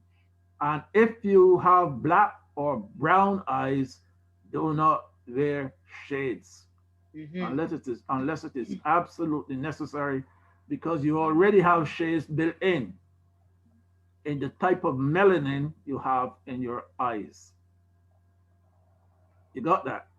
Yeah, you said that on your show. I heard you on your program. I'm always saying it. Yes. If you have black or brown eyes, there's no need to go there posing with a pair of shades on. All right? The time for posing is past. Let's get real about what's going on. Speak for yourself, brother Vasco. We want to look cool. Yeah, exactly. We want to look cool. Listen, hold on. I got a simple answer for that. If you want to look cool, become a cucumber. Oh, please. Okay. All right. Keep your bedroom dark when sleeping. Because remember, the pineal gland works in darkness. It is very light sensitive. Okay. Eat foods rich in melatonin.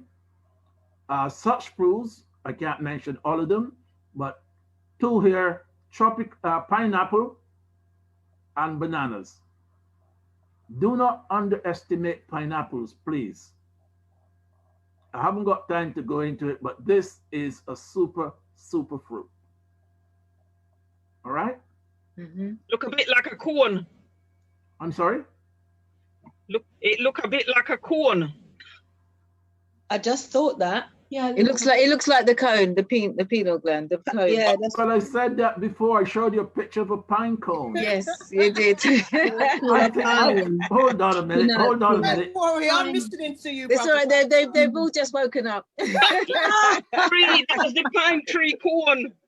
Hold on, please. All right, hold on. I forgive you for dropping to sleep during the presentation, but tune in now. Yes, right.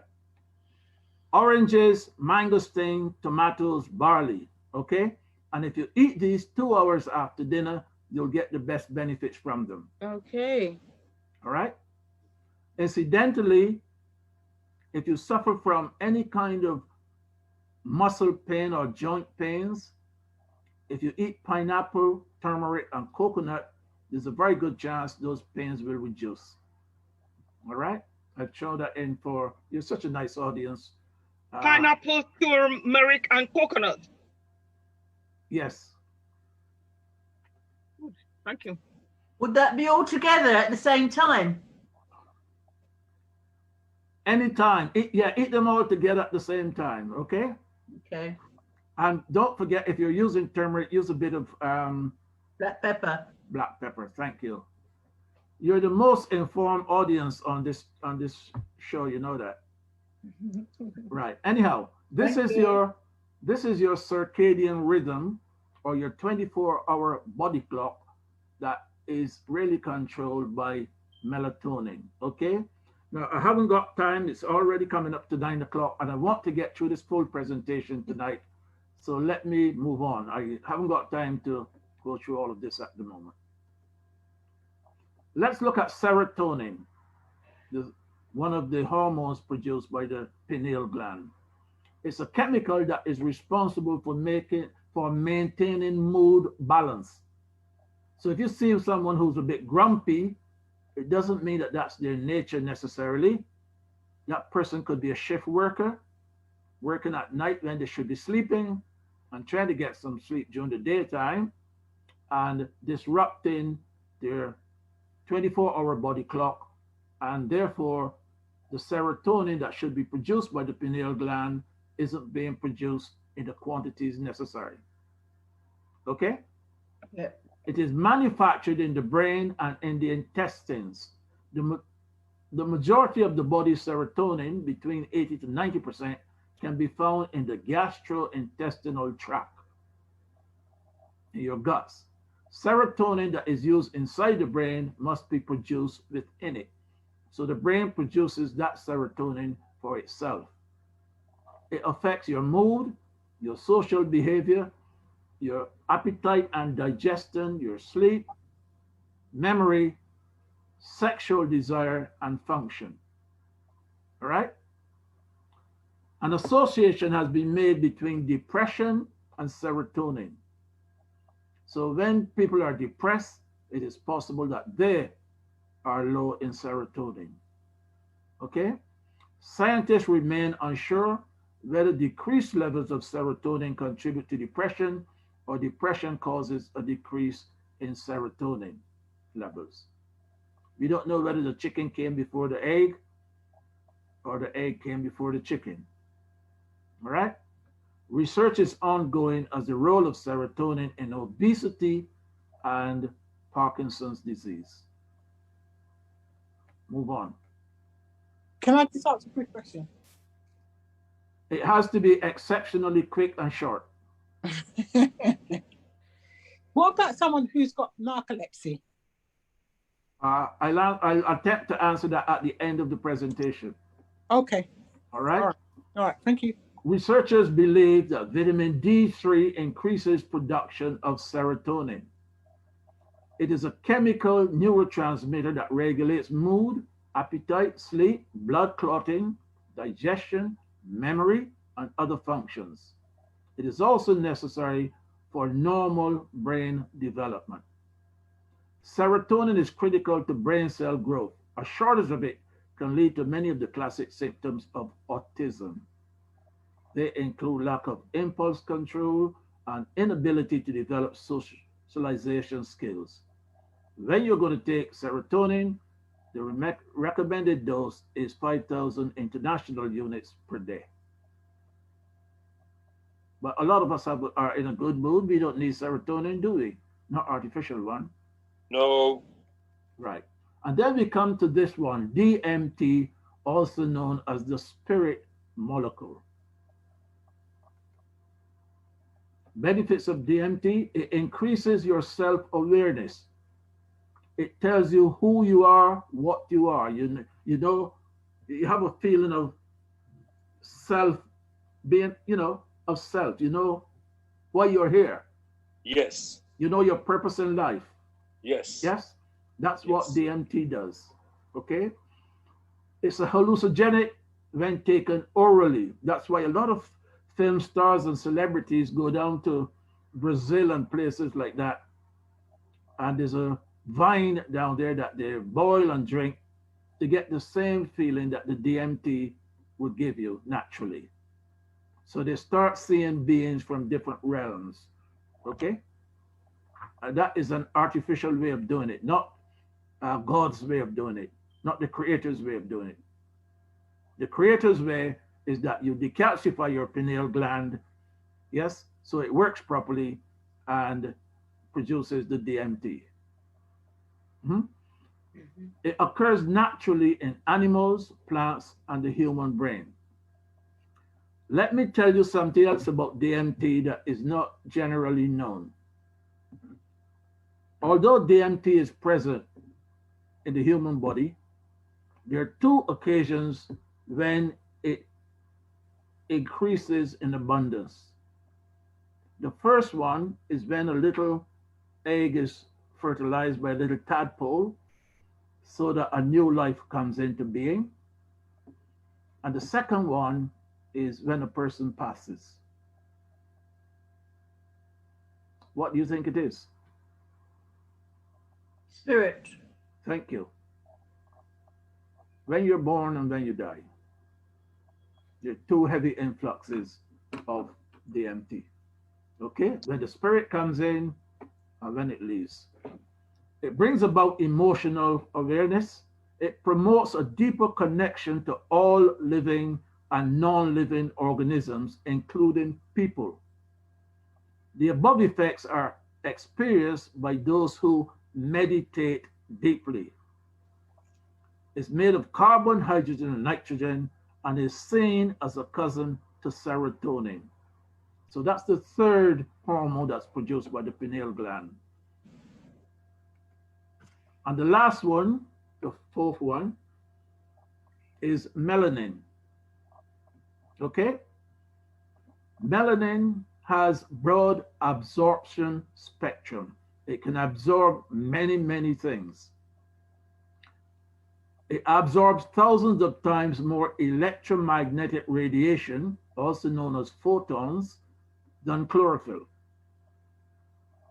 It exists in many tissues besides the skin. It's present in developing fetus.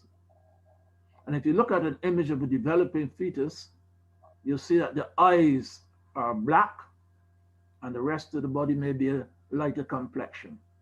That's the melanin in the eyes, okay?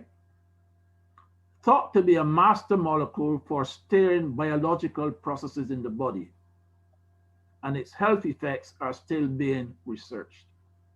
Incidentally, are you aware of the fact that Africans and people of a dark complexion have a different type of melanin from people of a lighter complexion? Yes, yes. Okay. Can you tell us, can you expand on that for me? I think the Europeans got EU melanin. They have a different type of melanin. No, that's the wrong way around. Yeah. Melanin. Melanin. Correct. They have phenomelanin and we have eumelanin, EU. That's correct. Stand to be corrected. It's a complex molecule that forms skin pigment.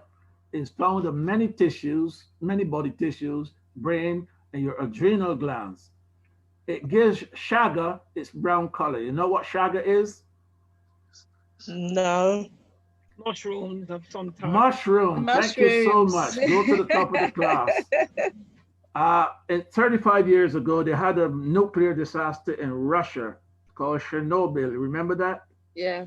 Yes. Everything within 35 miles died except chaga mushroom. Chaga mushroom thrived. It absorbed all the radiation, and it's thrived like nobody's business. And chaga, please hold on, Brian. I know you're anxious to get in there. Chaga mushroom has EU melanin.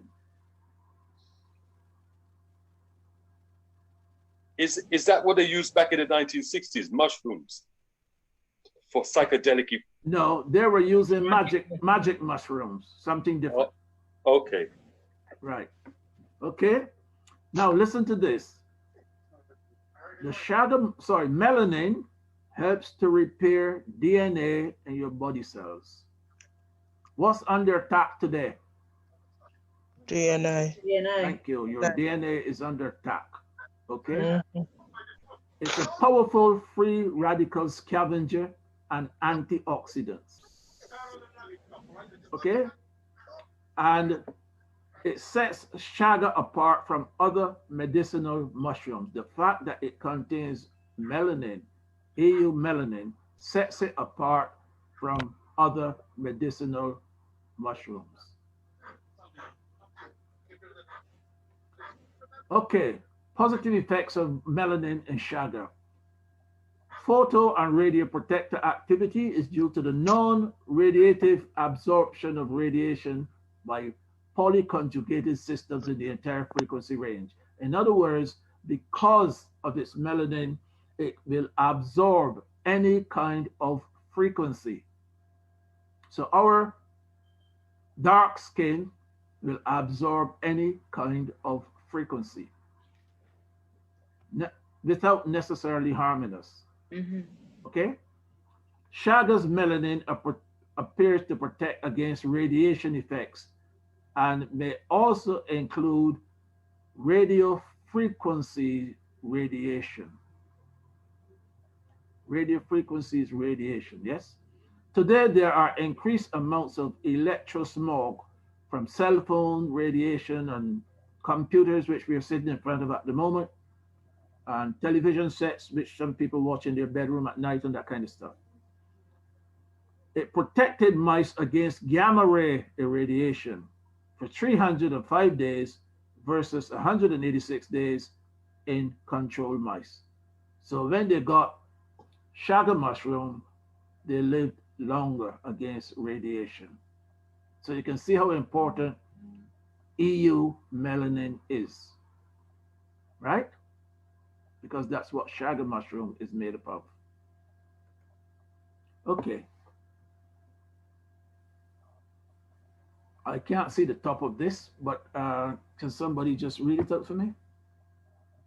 Human skin, especially melanin skin, can capture energy and information from sunlight. Right. Now, if that is the case, and we can capture energy and most of all information from sunlight, what should we be doing? Sunbathing. Absolutely correct. We should be out in the sun at every opportunity. Yes?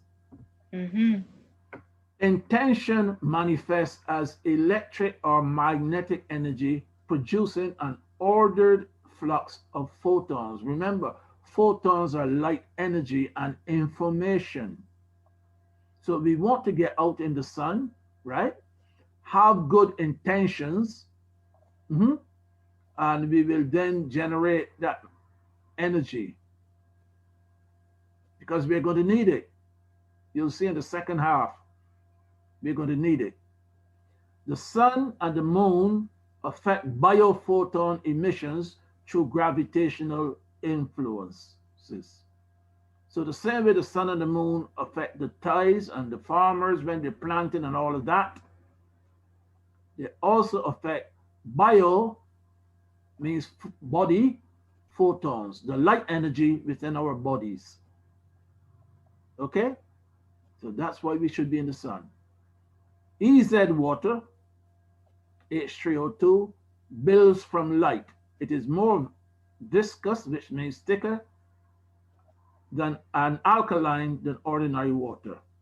To get EZ water, all we have to do is go in the sun, okay? Sometimes plant our bare feet on the ground, and that will change our body into this particular type of water, which is more hydrating than ordinary water. Sunlight builds EZ water, which is exclusion zone or crystal water. And EZ water is in every cell of our body, and melanin is involved in this. So we must not underestimate our melanin, please. It is superior, and we should know who and what we are and why we are superior. To the point, this was taken from a periodical in September 2012, right? Scientists using melanin from aborted black babies to create solar cells. You see that? Yeah. In a frightening line of research on solar cells, scientists are examining the connection between melanin or skin pigmentation and solar cells development. Of course, it's all clouded in jargon and officialese, but the basic idea is this: the creation of a melanin-based solar cell. This means that the skin of African Americans and black fetuses could be used as an element in solar cells. Now you know why organizations like Planned Parenthood encourage so many African Americans, especially those who are on benefits, not to have children, but every time they get pregnant to have an abortion. And the missing people? Missing people, that's another serious topic Yeah. for another time, yes? Yeah. But And all the face creams that these women have in the adverts, that these white people seem to be never aging. So every 10 years, they're bringing out this rejuvenation creams. all right, yes, hold on. We'll pick that up again if we have some time at the end, okay? Right, let's move on. Unlike the rest of your brain, your pineal gland is not separated from the rest of the body by the blood-brain barrier. It actually has one of the richest supplies of blood, so it is not protected from toxins that can build up in the body over a period of time. Now, since it hasn't got any protection, it's connected directly to a blood supply, what you eat and drink can adversely affect it. You understand that? Yeah. Right. Yes. So calcification of the pineal gland comes about by sodium fluoride in the tap water. And that was not by accident, by the way. Although it's been there now for donkeys of years, it was deliberately put into the water supply. Junk masquerading as food, the box culture, yes. Excess sugar and sweeteners, regular exposure to mobile phones, mercury, and pesticides. And calcification of the pineal gland becomes more severe with age, but can be very noticeable by age 17. When your pineal gland calcifies, you're potentially at risk for a host of health concerns, including neurological diseases such as autism, depression, dementia, anxiety disorder, and Parkinson's disease. So what's the first thing you've got to do when you leave here tonight? Decalcify the pineal gland. Start the process anyway, yeah?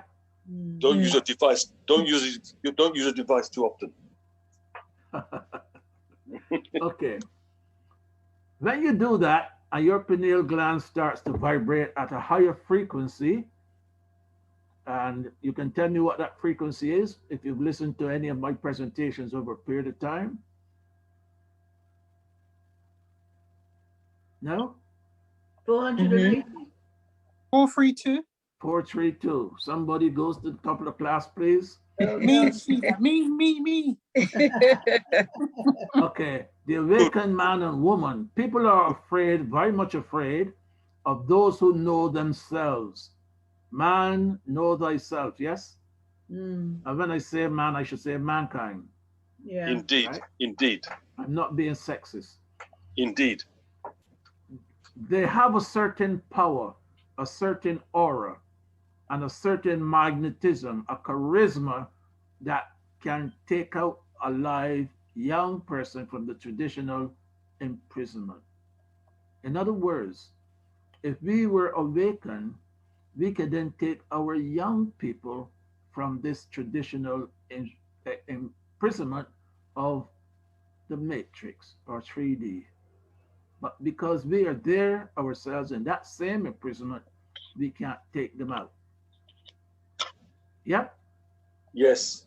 The awakened man cannot be enslaved. That is the difficulty. And he cannot be imprisoned because he knows who he is and knows what he is. That goes for she as well, and will not be imprisoned.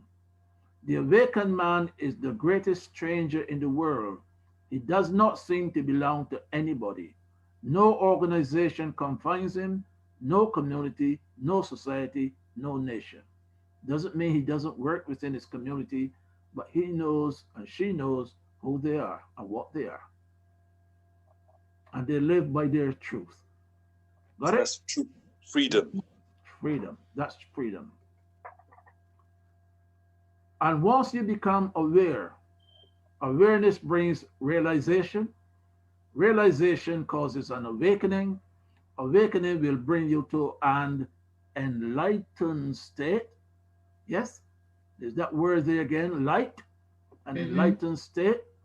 Yes. And in the light, you will find your truth. And finally, you will know that the power is within you, not outside, as all religion tell people to look outside of themselves.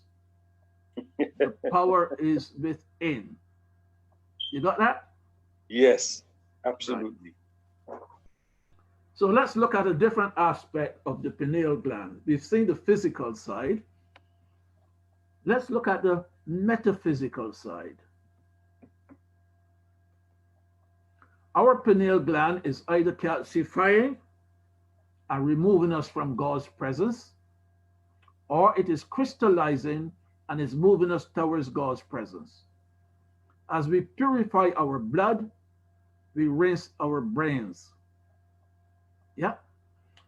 We then reprogram the water within us to eventually achieve bodily chemical balance, DNA restoration, and 100% brain activation. So instead of working on one hemisphere of the brain, we're now working on both hemispheres. You got balance. And what's another word for balance? Equilibrium. I wasn't thinking of that. What's another word for balance? Harmony. Wholeness. Ma'at. Hey. Ma'at. Go. Touche. Touche. I believe that was Rosemary. Was Patricia? Yes. No, I can't claim that. Sorry. No, that whoever said that is excellent. Ma'at. Okay, right. I was thinking it, but I didn't say it. All right. When you activate the pineal gland, you are attracting an angle of what? Light. Look at this word angle for me. Angel. Right. So an angel is really an angle of light. That's what an angel is. Okay? Because when I get to make the presentation about the Christ within and the ascension, you'll find that this word, right, will have another word in front of it called ARCH. Archangel. Archangel. Thank you so much. That's when this angle of light gives off an arch, a spark, like when a person is welding. Yeah. Yeah? Yes. Yeah. So it will be an archangel. Okay? So this is correct. The E is in the right place here. The light of the body is the eye. What does that mean? It's the light. Let the light in. The light of the body is the eye. Why have I got it in red and in capitals? It's significant. Well, what's the eye? The third eye, the pineal gland. I had to fish all around to get the single eye. What's the single eye? Somebody. The pineal gland, for heaven's sake. Yeah. Somebody beat me to it. The pineal gland. And if you take up a modern Bible, what they've done to confuse people, they put an S at the end here to confuse you and make you think that they're talking about your two natural eyes. Yes, that's what they've done in modern Bibles, because they don't want you to wake up. Yeah. They don't want you to decalcify your pineal gland and make that connection to the Creator. That's right. Russ to say I and I. I and I. Yes. Indeed. Right? If therefore thine eye be single, the single eye, yes, thy whole body shall be full of light. But if thine eye be evil, thy whole body shall be full of darkness. If therefore the light that is in thee be darkness, how great is that darkness? Matthew chapter 6, verses 22 and 23. The light of the body is the eye. If therefore thine eye be single, thy whole body shall be full of light. In this particular time, we're fighting a battle between good and evil, between God and Satan, as religious people would put it. So we need to have our pineal gland, our single eye, decalcified. Otherwise, we are on the side of the evil people and not on the side of God, the Creator. That's how stark it is. You with me? Yes. Yep. That is how serious this battle that's going on is. Yes. Battle between good and evil. You'll see that as I go a little bit further. The pineal gland is found to have piezoelectric calcite crystals. Piezoelectric, anything that gives off electricity when it comes under pressure. Okay? Here it is. Which act like transmitters or receivers to channel light or incoming information.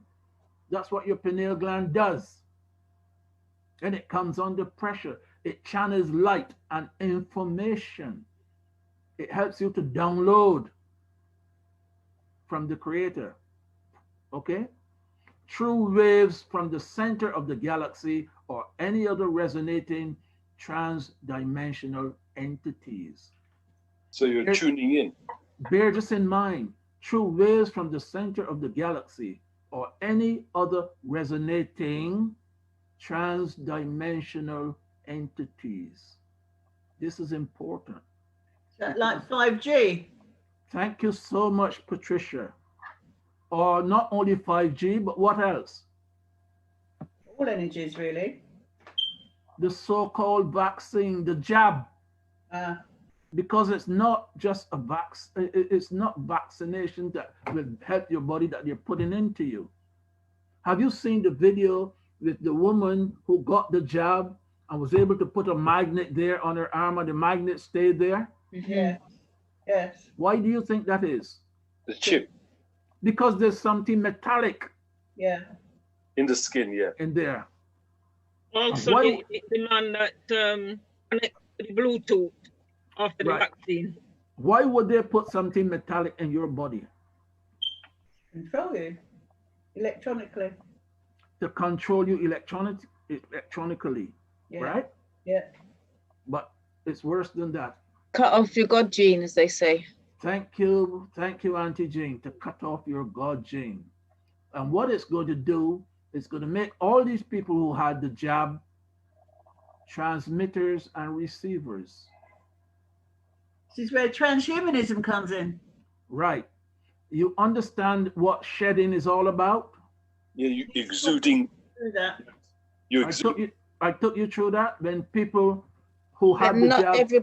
not everybody knows, so we can't always assume that everybody was on the program. Right. People who've had the jab, when they are in close proximity to people who have not had the jab, if those people who have not had the jab, their immune system are slightly compromised, certain things happen to them. And you know what that is? Some of those things?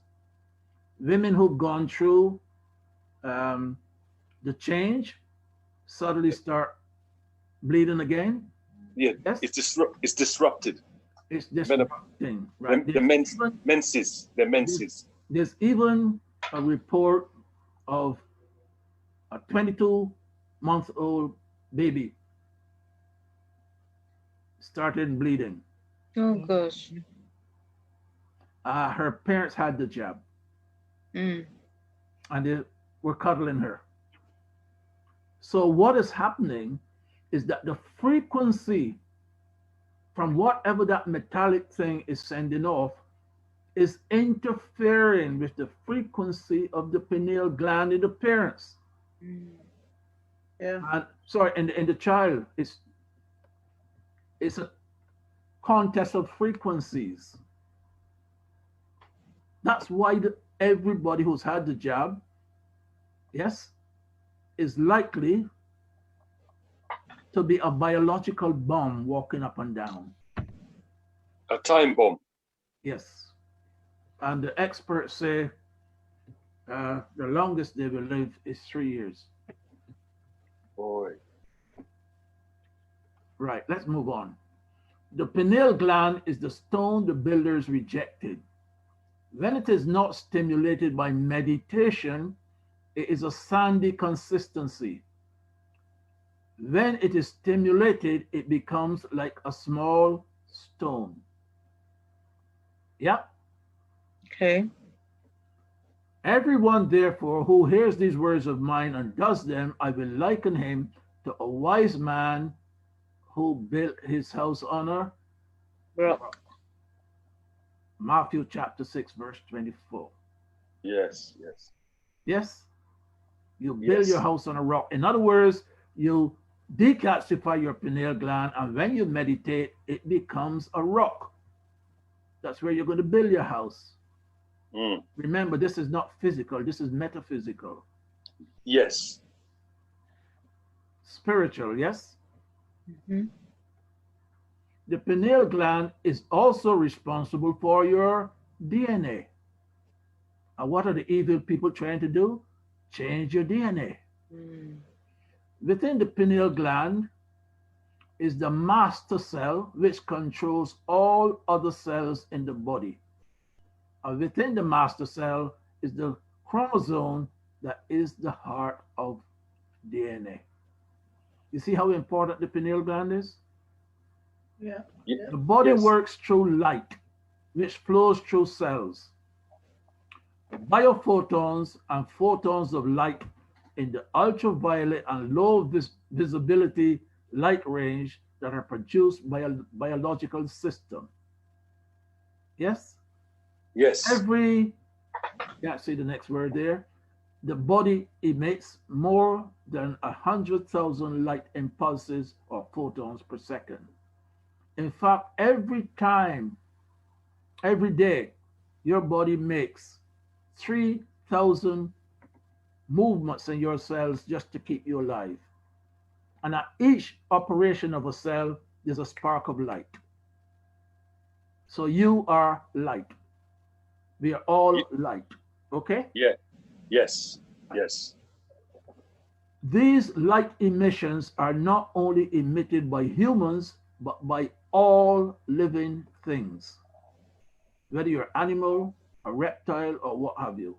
A biophoton is always emitted before every biochemical reaction.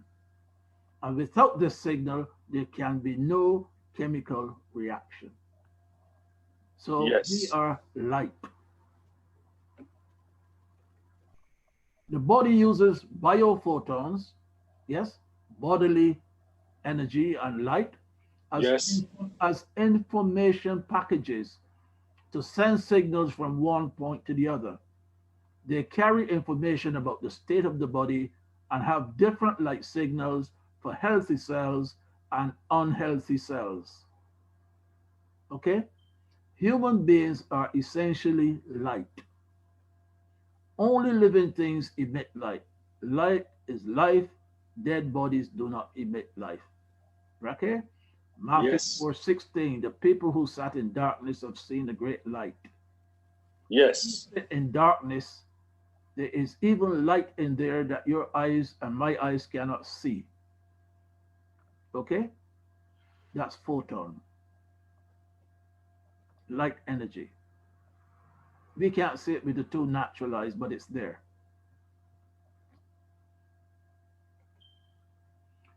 DNA does not begin as a molecule, but as a wave form which exists throughout the entire universe. One strand of DNA, about 5 feet long, contains enough information to clone an entire human body. Yes? The human body emits light, which is biophotons, with a visibility 1,000 lower than the sensitivity of our naked eye. That's what I said earlier. When you sit in darkness, there's light in there, but our eyes cannot perceive it. These biophotons are used by cells to communicate. So DNA and the pineal gland both emit biophotons, and meditation and herbs affect the output of biophotons. So when you meditate and you use certain herbs and other foods, electric foods, like all the foods that have chlorophyll, the green stuff that we hate, yes, we are decalcifying the pineal gland and we are filling our bodies with light, more light. I'm going to skip this one because of time. How much time have I got, Auntie Jane? You have about 20 more minutes. Only? 20. Oh my goodness, I'm just in first gear. Oh gosh. All right, let's skip this one. I'll skip the benefits of sun gazing. Yep, skip that one. I'll skip grounding. We've spoken about this before several times, standing bare feet with your on the ground. Yes. Everybody knows about that? Yes. Because the electricity, known as electrons that are in the ground, get into your body through the soles of your feet. You're grounded. You're grounded like a radio or like a tree, yes? Yes. Right, you're grounded. The idea is that by being in touch with the planet, the electrical force coming off the earth is able to help lower inflammation in your body and fight free radicals. In fact, the term earthing has even earned a patent as a natural method for reducing disease-causing inflammation. The human body is electrical first and chemical second, according to earthing expert Clint Ober. Our brain, heartbeat, and neurotransmitter activity, for example, all rely on electrical signals.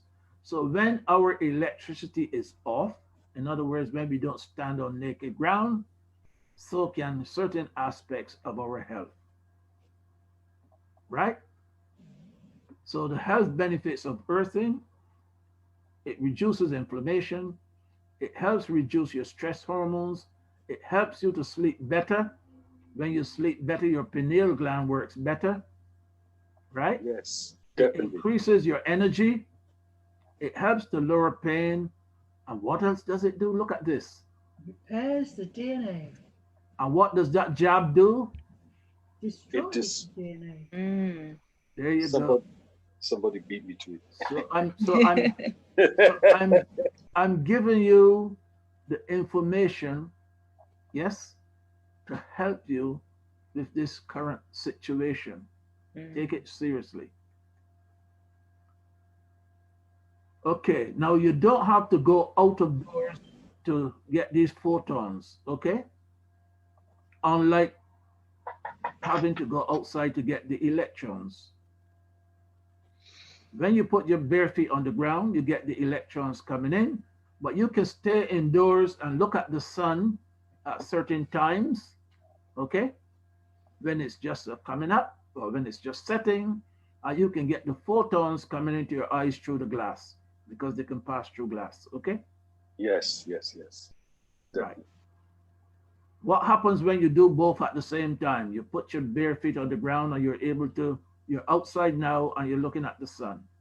What are you doing? Recharging. You're getting the photons from the sun to marry up with the electrons from the earth, yes?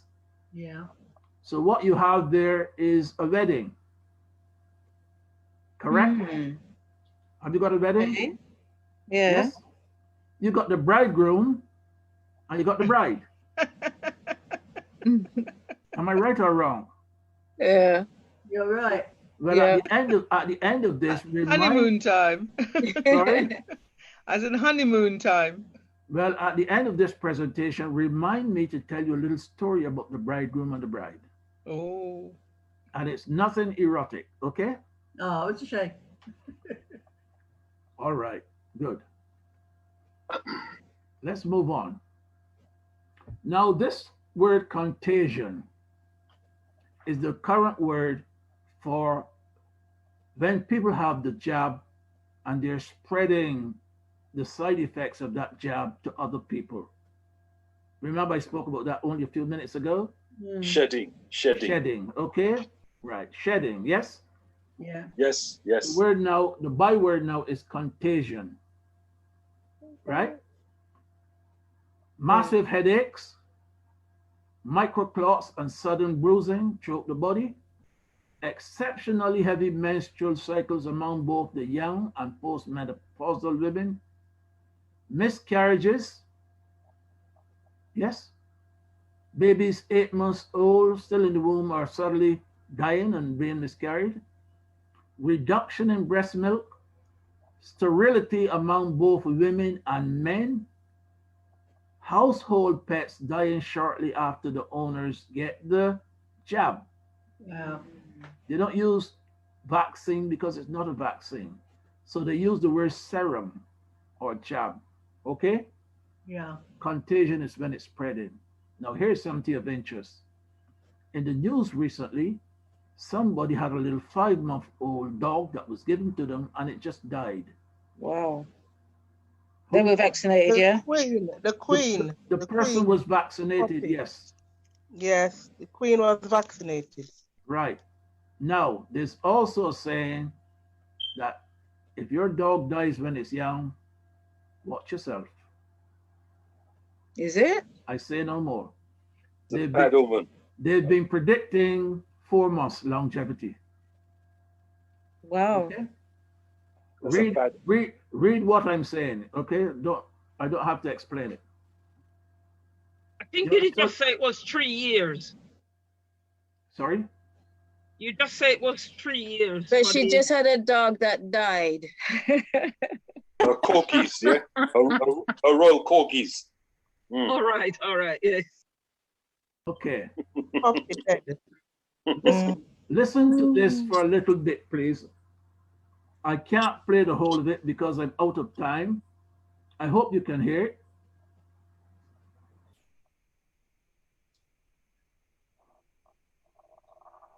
Oh, we can't. No, we can't.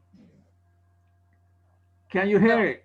No, we can't. You might need to go to the top and go to your options. Okay. Okay, I'll wait till the screen comes back down. Okay.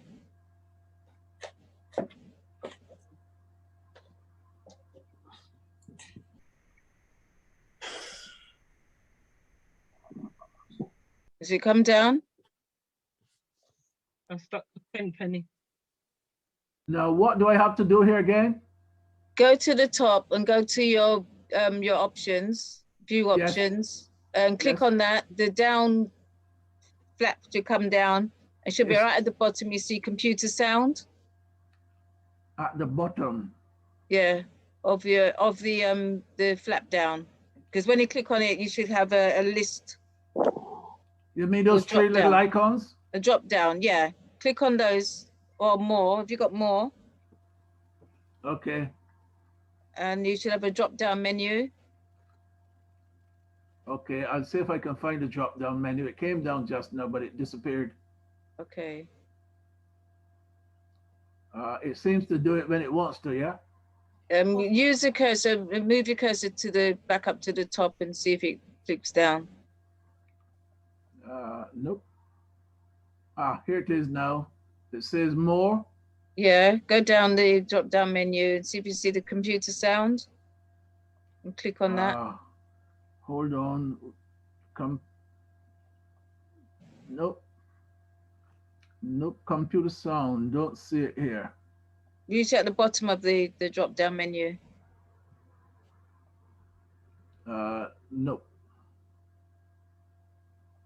The drop down menu's coming. Either that, you're gonna have to come out and go back in and do it that way. All right. I'll tell you what I'm going to do. I'm going to skip it and move on. Oh. Let's move on. Okay. Tell us what it was about. It was about transmission. That was the key thing, the transmission. Okay. Play after. Let's go through, perhaps afterwards. Let's go on. If human consciousness is indeed affected by the performance of the pineal gland, and the pineal gland is adversely affected by environmental electromagnetic radiation, that's radiation from your cell phone or whatever, microwave, then are we damaging our consciousness with overexposure to electromagnetic radiation? The answer is yes. In this light, it would appear that setting up massive public infrastructure that inundates the body and the pineal gland with a chaotic blend of powerful frequencies may be another way to adversely affect human beings. But we already know that, don't we? We know about 5G. 5G, yes. We know about all the radio masts and all kind of different things that they're putting up, yes? So Yes. we know all that already. Absolutely. Right. Here is a way to decalcify your pineal gland. I'm going to give you half a minute to get your cameras out and take a picture of this. Half a minute, and then I'm going to move on. The most important one here is iodine, which you get from kelp, bladderwrack, Irish moss, tamarind, okay? You got it? No, just a second. Are you putting coal in your camera to get it started? Yeah. I thought we were all using electricity these days. Okay, all right. Now I have underlined the most important ones. They're all very important, but iodine, pineapple, beetroot, cilantro. We all know what cilantro is. No. It's green coriander. You see it down to the market, 50 pence a bunch. Grapefruit, coconut, and the most important herb of all, turmeric. You got that? Got that in my cupboard. Use these. It should be in your stomach, not in your cupboard. Not the turmeric from the supermarket. It's not real. It's got colouring in it. Really? Yeah, you got to get the one from the herbal shop. I went to the herbal shop and told me. You can get the turmeric and dry it yourself. Yeah, yeah. It's like All right, ginger, isn't okay. it? Yeah. Yeah. Right, yeah. turmeric. Okay, right. Let's move on quickly. There is an antidote for the current vaccine spike protein contagion, and it is readily available. Do you understand the gravity of that? It's heavy duty. Do you understand the gravity of this statement? That's heavy duty. Yes, Yes. Yes, There yes. is Yeah, an there's antidote for the antidote. current vaccine spike protein contagion, and it's readily available. Yes. So if you know anybody who has had the jab, yes? Yeah. My sister-in-law. My sister-in-law. Pay particular attention to this. Yeah. This antidote to the contagion that has been known of by the upper levels of the medical establishment and insiders of the elitist class for almost 100 years. Wow. Is called suramin. Yeah, suramin. You may have heard me talk. If you listen to my radio program, you will have heard me mention this a couple of weeks ago. Yes, yes. An isolated compound originally derived from an extract of pine needle oil. Yes? They're saying they should have to drink some pine needle tea as well, isn't it? Correct. Correct. I see you've been doing some research, Auntie Jane. You start going to the parks and start picking all the pine needles. There are certain pine needles, though, not every pine needle, yeah? Okay. Everybody's familiar with that? Yes. Right. The observation is that those who maintain high levels of health are not affected by either the serum, that's the jab, nor the transference contagion. Their immune system seems to ward off side effects at this point. Okay? Pine, spruce, cedar, and fir needle tree may end up being the easiest way to gain the numerous benefits of the evergreen trees, along with a natural protection against unhealthy replications of spike proteins today, combined with other herbs as desired to obtain further benefits and flavors. So you not only use it, you don't use it in isolation, although you can, but you continue using your other powerful herbs, your turmeric, your holy basil, your oregano, your cumin, yes, your cinnamon, all of those. And at the same time, you get hold of this pine needle tea or pine needles, yes? Or you make your pine needle tea. Yes. Now, here are ways to increase your spirituality. Do you know what spirituality is? I'll show you in the next slide. So you can't answer this question, right? You must know what spirituality is, but I'll tell you what it is in the next slide. Learn to communicate with your inner self. Okay? Man, know thyself. Reconnect with nature and your community. Okay? Get plenty of good quality sleep. And why should you get good quality sleep? To activate your pineal gland. Thank you so much. Meditate and pray. Right, you know the difference between meditating and praying? Yes. What is it, Brian? Meditating is when you meditate and you listen to your inner voice. Praying is when you ask for something to come to you. Right, so praying is when you talk to the Creator. Meditation is when you listen to the Creator. Indeed, yeah. Right, good. And you must forgive and give thanks, yes? Indeed, yes. Right, someone rub you up the wrong ways, just say, I forgive you, my brother. You have to. It's hard, but you have to do it. You have to do it to get your pineal gland vibrating at the right frequency. Yeah, and you're in a peace as well. Right. That doesn't mean that you have to turn the other cheek. No. Totally different, right? No, I don't do that. Right. Spirituality is a personal relationship with the divine, and religion is crowd control. I like this one. Okay, I see Auntie Jean keeps looking at the clock. No, I'm looking at the other screen. Now, here is something very important. And at the end of this, you'll see when it was written. And it is what is being played out right now in front of us all, but some of us are still asleep and can't see it.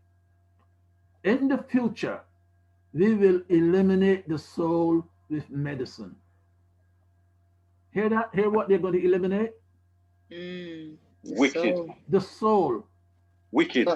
Pure zombies. And a lot of people who have had the jab have actually said they feel disconnected from the Creator or from themselves. Okay? Something is missing, the soul. Under the pretext of a healthy point of view, there will be a vaccine by which the human body will be treated as soon as possible directly at birth, so that the human being cannot develop the thought of the existence of soul and spirit. Right? Yeah, wicked. The materialistic doctors will be entrusted the task of removing the soul of humanity. As today people are vaccinated against this disease or that disease, so in the future, children will be vaccinated with a substance that can be produced precisely in such a way that people, thanks to this vaccination, will be immune to being subjected to the madness of spiritual life. He would be extremely smart, but he would not develop a conscience. And that is the true goal of some materialistic circles. Psychopathic. With such a vaccine, you can easily make, what's that again? Can't see that. Oh, the etheric body loose in the physical body. Once the etheric body is detached, that's your soul, yes? Yeah. The relationship between the universe and the etheric body would become extremely unstable, and man would become an automaton, a robot. The physical body of man must be polished on this earth by spiritual will. So the vaccine becomes a kind of Arianic force. Man can no longer get rid of a given materialistic feeling. He becomes materialistic of constitution and can no longer rise to the spiritual. This was written by Rudolf Steiner, who lived from 1861 to 1925. You see how long ago all of this was planned? Yeah. Yes, yes, Over 100 years ago? yes. And what would happen to us if we lost our souls? We no longer be human. And if we're not human, we can't ascend to heaven, yes? You will be slaves. That's right. We can't transcend. We can't go higher. Remember this one? From Jacob to Israel. And Jacob called the name of the place Pineal. Reminds me of some spelling I got recently. For I have seen God face to face, and my life is preserved. And as he passed over Penuel, even in the Bible, that's how it's spelled. Whoever translated it from the Greek made a mistake, yes? Yes. And he passed over Penuel, the sun rose upon him, and he halted upon his thigh. Genesis 32:30. The story of Jacob's ladder. When Jacob went to sleep at night, he was playing from his brother Enoch. And he went to sleep and he had a dream, yes? Remember It was that? Esau with his brother. Jacob and Esau, yes? Yeah. Thank you for the correction. Okay. And he went to sleep and he got 5 small stones and he put them together to make a pillow. And that is taken out of modern Bibles as well, the 5 small stones. And he had Only this. an African can lie down on stones, isn't it? It couldn't be a white man because he wouldn't find that. Sorry, please. We haven't got much time. And Jacob, and he went to sleep and he had this dream and he saw the angels going up and down the ladder. Remember Jacob's ladder? Yes. Right. And in this dream, he wrestled with an angel. Remember that? Yeah. And as dawn started to break, the angel had to hit him on his hip, to get away from him. And the angel said, from now on, your name will no longer be Jacob. It is Israel. Yes, yes, yes. Isis, Ra, God. Female, male, spirit. Many different meanings to this, yes? But this is the important bit. Ra, the sun, El, God, Elohim. Yeah. El is singular, okay? The plural is Elohim. Yes, yes, yes. Right? And here is the pineal gland being mentioned in the Bible. So it is important. It is that important. Okay, coming down to the end almost. Epiphany. Epiphany is a moment when you suddenly feel that you understand and suddenly become conscious of something that is very important to you. In other words, it's your eureka moment, yes? Yes. Yeah. It is when the light bulb is switched on in that place you call your brain. Right.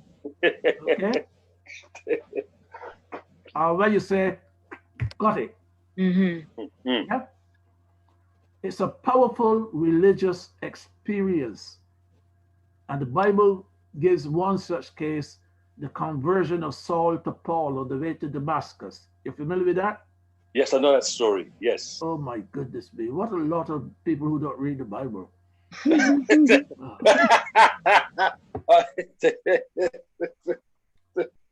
Yes, a sudden conversion, yes?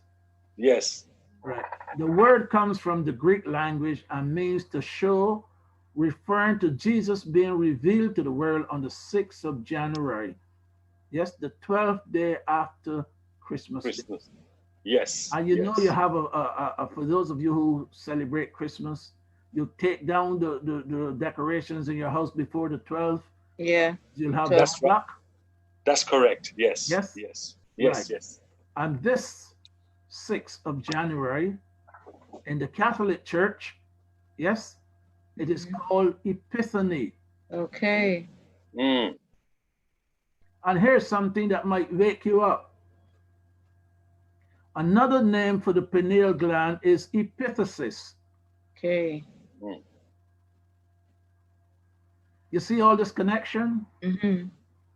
So your pineal gland is what gives you an epiphany. Yeah. A sudden electrical, got it. Wake up. A conversion from Saul to Paul. Or should I say from Bryant to something new? Homo superior. Okay. So here's what you have to do. Just follow this simple instruction. Keep calm and activate your pineal gland, because we need it at this time more than any other time. Okay? If you're not doing that, you're on the side of the bad guys, because there's no longer any time to sit on the fence. And you know what happens to people who sit on the fence, yes? Get splinters. Right. Here are some other things about light and darkness. I'm not going to give you the Bible quotations. God is light. Sorry, the locations. The light of the body is the eye, the pineal gland, the single eye. Believe in the light while you still have the light. What's your interpretation of this one? Believe in the light while you still have the light. Inner knowledge. Now, believe in the light, the creator, God, yes? God is light? Yeah. Yes. Believe in the light while you're still alive. You still have the lights. Right. And you still have your light. Yeah. Remember in Shakespeare's play Othello, before he killed his wife, he was walking, Desdemona, he walked around with a candle in his hand, and what did he say? Put out the light, and then put out the light. So he was going to put her light out first. He killed her, yeah. And then he was going to put out the candle. Yeah? Yeah. Put out the light. And if somebody says to you, I'm going to put your light out, be careful. You know what they mean. Okay? Knock you out. He made darkness his secret place. But thou, when thou prayest, enter into thy closet. And you'll be surprised how many pastors go and they have a little secret room in the church and they tell people to go in there and they say that's your closet. When your closet is actually your body. You go within yourself. That's your closet that you go into. Okay? The people that sat in darkness saw a great light. In other fact, they became enlightened also. Yep. Ye are all children of light. And when we eat certain foods, the green stuff full of chlorophyll, what are we eating? Light. Thank you, thank you. We're on the ball, we're eating light. Light energy. The pineal gland, your third eye, operates in darkness and fills your body with light. For we wrestle not against flesh and blood, but against principalities, against powers, against rulers of darkness of this world, against spiritual wickedness in high places. Ephesians 6, verse 12. So you see how important it is to decalcify the pineal gland, because we need it. If we don't decalcify it, we are not going to ascend from the third dimension to the fifth.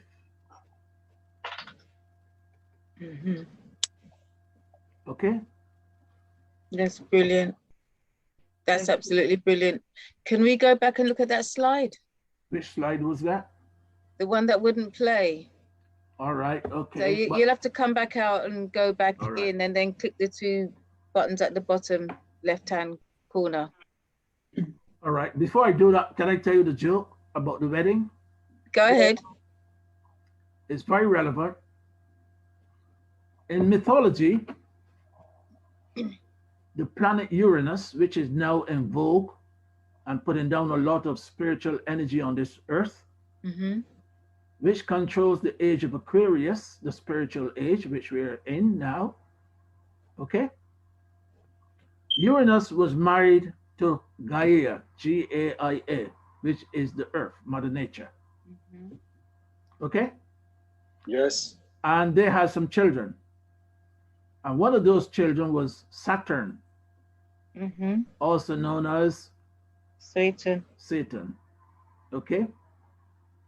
And Saturn did not like the marriage between Uranus and Gaia.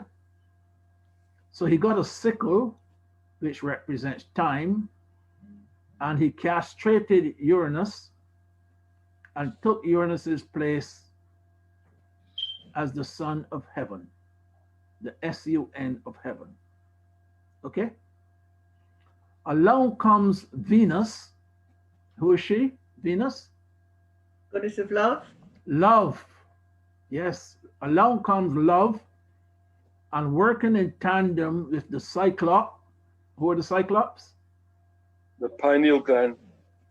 Right, but the Cyclops is a big giant with a single eye in the middle of his forehead, yes?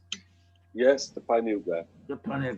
So love, which we emanate and radiate, yes? And the decalcification of the pineal gland put Uranus back in his position as the S-U-N of heaven. So that's the marriage I was talking about.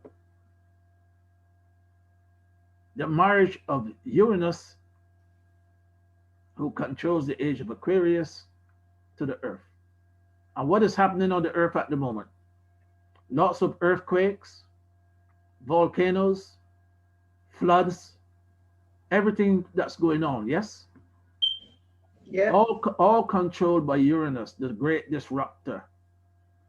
And the bride is renewing herself for her bridegroom. So she's shaking up herself. That's why we have all these earthquakes and everything going on. Yes, so there's this wedding that's going to take place between Uranus and Gaia, and they're dressing up for it. And guess what? We are all invited. Hey. You make it sound like a party. That's what it is, but some of us don't want to come. A cosmic party. That's what it is. It's a wedding, and we are all invited. Sorry, Brian. Brother Vasco, Sheila, and there's another question in the chat. I think Sheila was asking you a question. Sheila, you still there? Yeah, I'm here. Yeah. Do you want to ask your question? It was about narcolepsy. Narcolepsy. If I remember correctly, narcolepsy is this small head. Huh? Has it got something to do with small heads? No.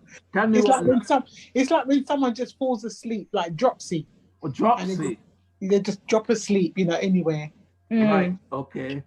I don't know the full answer to that, but if you take down my telephone number, I can look it up for you. Okay. Okay. Take down my telephone number and give us a shout sometime. Yeah, I've got it here. This is it. Yeah, I've got it. Okay. Okay. Thanks a lot. Right. And also, sorry. Hold on a minute. Let me. Something just flashed into my mind. Oh, is yes? It? Oh, okay. Hope it was a good image. One of the please. Light bulb. Please. One of the uses of cerumen, that thing for the pine needle, it was used in Africa over 100 years ago to treat river blindness and what they call it, sleeping sickness from the tsetse fly. Okay. So yes, this pine needle would also, to my mind, help with narcolepsy? Narcolepsy. Narcolepsy. Okay, I know it as it's a sleep disorder. Yes. Yeah. Yes.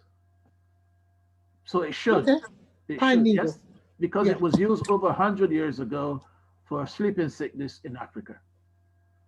Okay. Thank you. All right. Okay. Right. So you want me to go back to this slide and see if I can find it? Yes. Yes, please. All right. Oh no, that's my other. Sorry, that's my other presentation on. You'll have to come out and go back in, Right, so you that's my can click on DNA the. I have to come up completely. Yeah, stop screen sharing and then go back in. Okay, stop share. Right, here we are. Go back in and then click the 2 dots at the bottom left-hand side. Screen share.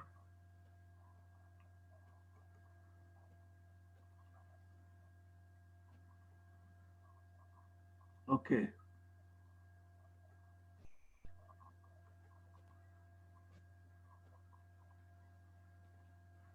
Am I there? Yeah, you're gonna have to go forward to your clip now. Okay. The woman was Dr. Tenpenny. Right. Was it forward or backward? Forward. Oh.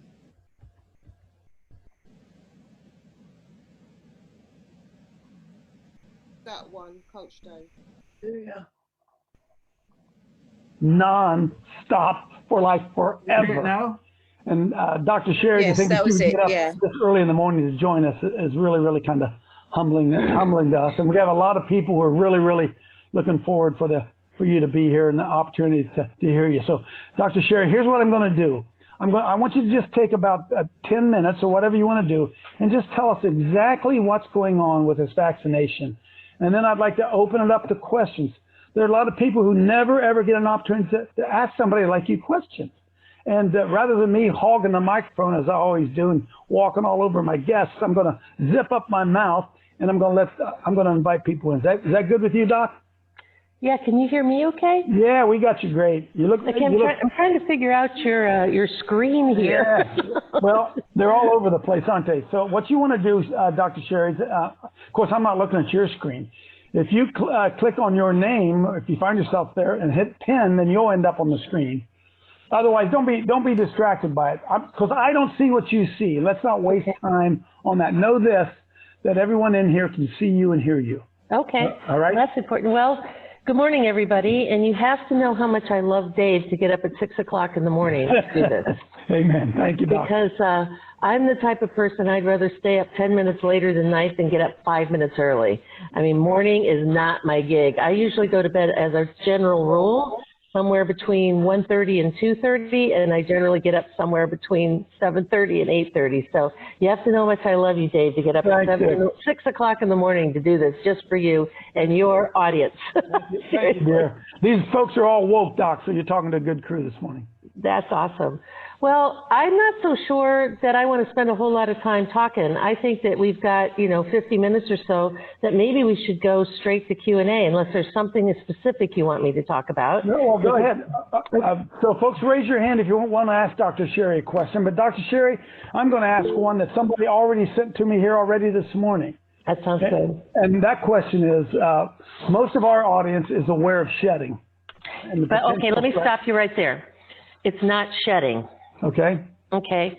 We've made a really big distinction between shedding and transmitting, and there's reasons for that. Okay. And I'm going to use the example of chickenpox vaccines. Okay, so chickenpox vaccine is a live virus vaccine. So if you and so is the shingles shot. So both of them are live virus vaccines. So if you get one of those, the viruses that are in that vaccine, which is really a vaccine, are attenuated or weakened. They get injected into your body, and a small subset of those will be reactivated and get to where they are virulent and can cause infection. So if I get the chickenpox shot or the shingles shot, and some of those become virulent again, and then I cough or sneeze or that, I literally shed those whole live viruses to the next person. If that person is susceptible, they then contract chickenpox. They don't get measles, they don't get mumps, they don't get the flu, they get chickenpox because that's a live virus that is shed to them. With these shots, we've never identified the virus or isolated it in the first place. We know little pieces and parts of the virus, but it's not the whole virus. And what we are injecting by all 4 of the commonly used shots here, for the sake of your discussion, we're only going to talk about 3. We really won't talk about the AstraZeneca shot so much because it's not used here in the US. But what is injected into you is a piece of genetic material that is used to make a spike protein. That spike protein has at least 7 or 8 different ways that it can make you sick or kill you. That spike protein then induces an antibody to that spike protein because those proteins are foreign and they don't belong in your bloodstream. So that antibody, so that's the second part that happens. So we know that somebody, so what's happening is you're around someone who's had the shot, and please, everybody that's listening to this from here forward for the rest of this nonsense that's going on, please never, ever, ever, ever, I want everybody's attention on this, please never call this a vaccine again, ever. Because it's not a vaccine. It does not stop you from getting sick. It doesn't stop transmission. It doesn't lower the incidence of illness, and it does not lower the incidence of hospitalization and death. By every definition, this is not a vaccine. The pharmaceutical industry co-opted that word because people are familiar with that word. And thoughts are things, words have power, and definitions mean something. So everybody in the world is used to the word vaccine because we have a multi-generational indoctrination about it. And it has led the sheep to believe that this is just like another flu shot, which it's not. Because they understand, they know flu vaccines, they know every year, pardon me. That's all right. They know every year that this is a big a push for the flu shot. So what's happening is that if you get a injection, and please call them injections or shots, and if you hear the word vaccine coming out of your mouth, autocorrect it. Go, wait a minute, I didn't mean that. I need to change my vocabulary. What I really meant to say is the shot or the injection. We need to stop calling it a vaccine. And because wait a minute, you're perpetuating the myth when you do that. So when you're around people who have been injected, we are now seeing something is being transmitted to those other people. So we're calling it a transmission, and we're not exactly sure at this point in time what it is. If it is the spike protein, which is the biggest suspect of characters, the spike protein, if it's the messenger RNA that's still inside the lipid coating that comes with either the Pfizer or the Moderna shot, are you literally transmitting that lipid thing and that's causing illness in someone else? Are you transmitting a piece of double-stranded DNA that's inside of the Johnson & Johnson shot? Is that causing illness? Or more likely, there was an article that came out 2 days ago that is suggesting that this genetic material, particularly the J&J shot, because everybody wanted to go to the J&J shot after this came out because there was only one, and everybody kind of learned about the messenger RNA, and they didn't want that. And at the very beginning, I said, hold the phone, because the J&J shot is going to turn out to be worse, and it is. Because what you're injecting is a piece of genetic material, double-stranded DNA, that almost automatically incorporates into your genetic material. Now, there was an article that came out 2 days ago, or a few days ago now, that said that when your personal genetic material is transformed, it changes frequencies.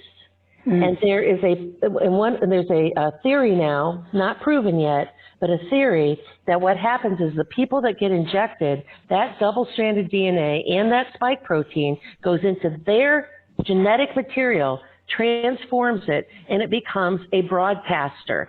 So the 5G comes in with whatever frequency, whatever subliminal messages, whatever that energy is, it's coming into the person that has been injected, and that person becomes literally a transmitter and takes pieces of that embedded information on to the next person who has not been injected. Now, if you imagine, if you're clean and you're pure and your God-given genetics are protected and you're surrounded by a bunch of people who are transmitters, what's happening with that transmission is that you're not getting COVID. And COVID is a respiratory infection that looks like the flu. Cough, fever, shortness of breath, sometimes a rash, but it's primarily a respiratory illness.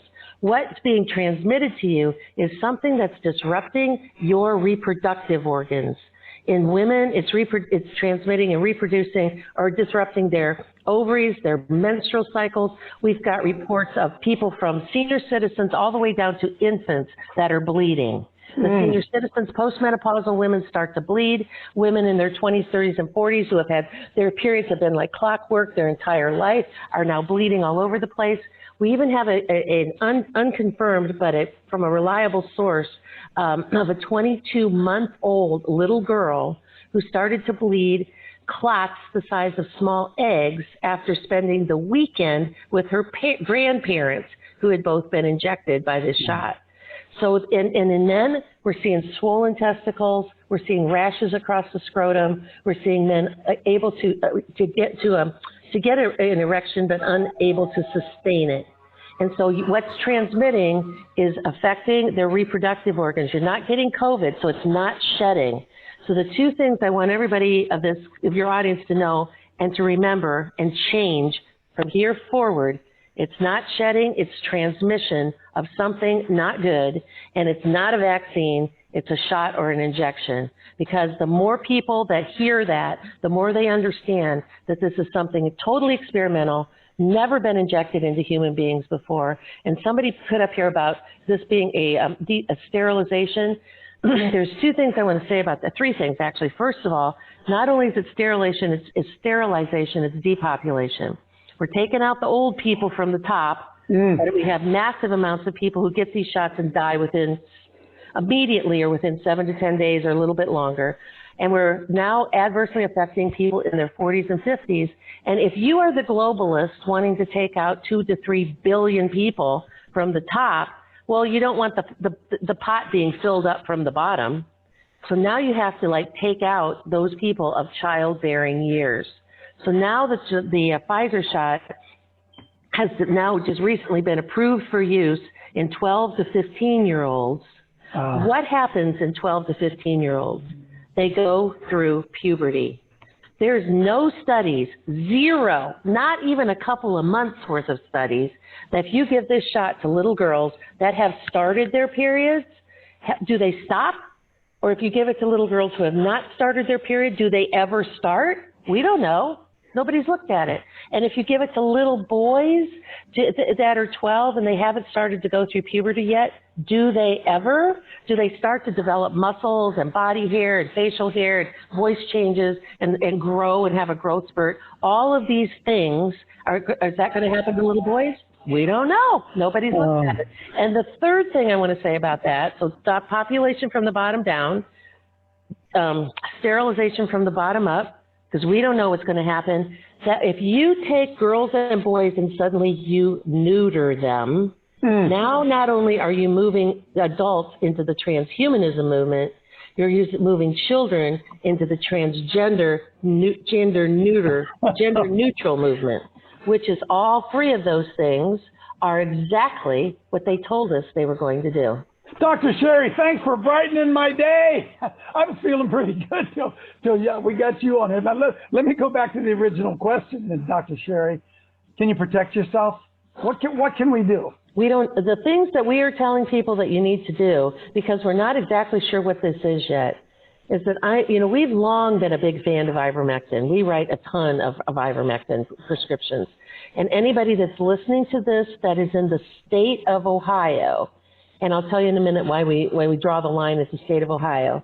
If you're in the state of Ohio, you can call my office, my medical clinic, which is in Middleburg Heights, which is the suburb of Cleveland.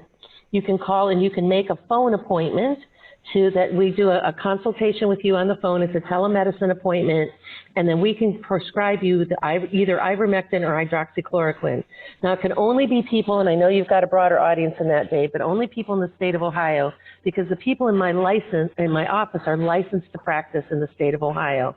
And Ohio's telemedicine rules are kind of gray. They're not really clearly defined.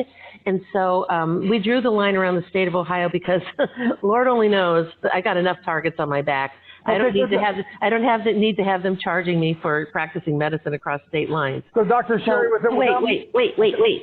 And so what's important is, so we're recommending both hydroxychloroquine and ivermectin as a protective mechanism, along with zinc D, C, A, and quercetin, because these are all the different things. And anything else that you personally like to take, which I don't want to get into a long discussion about what about this, what about that, but anything that you use to protect your immune system.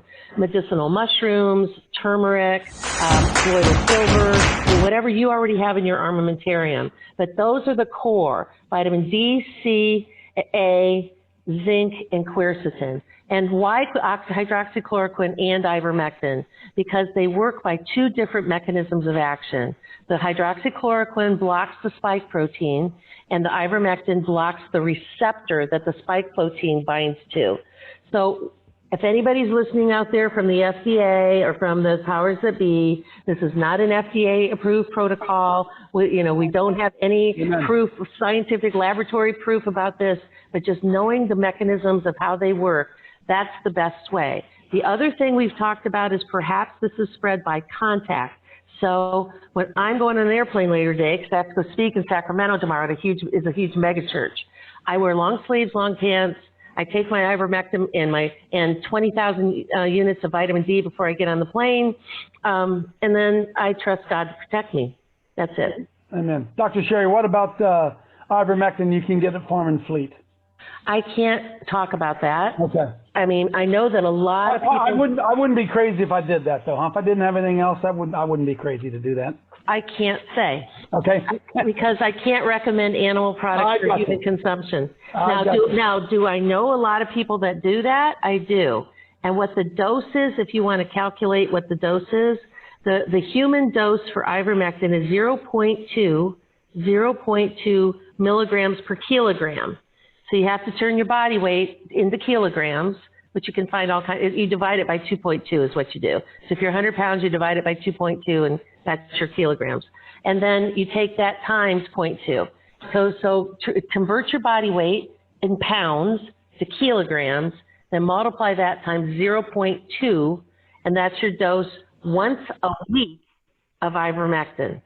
Once a week is what we recommend.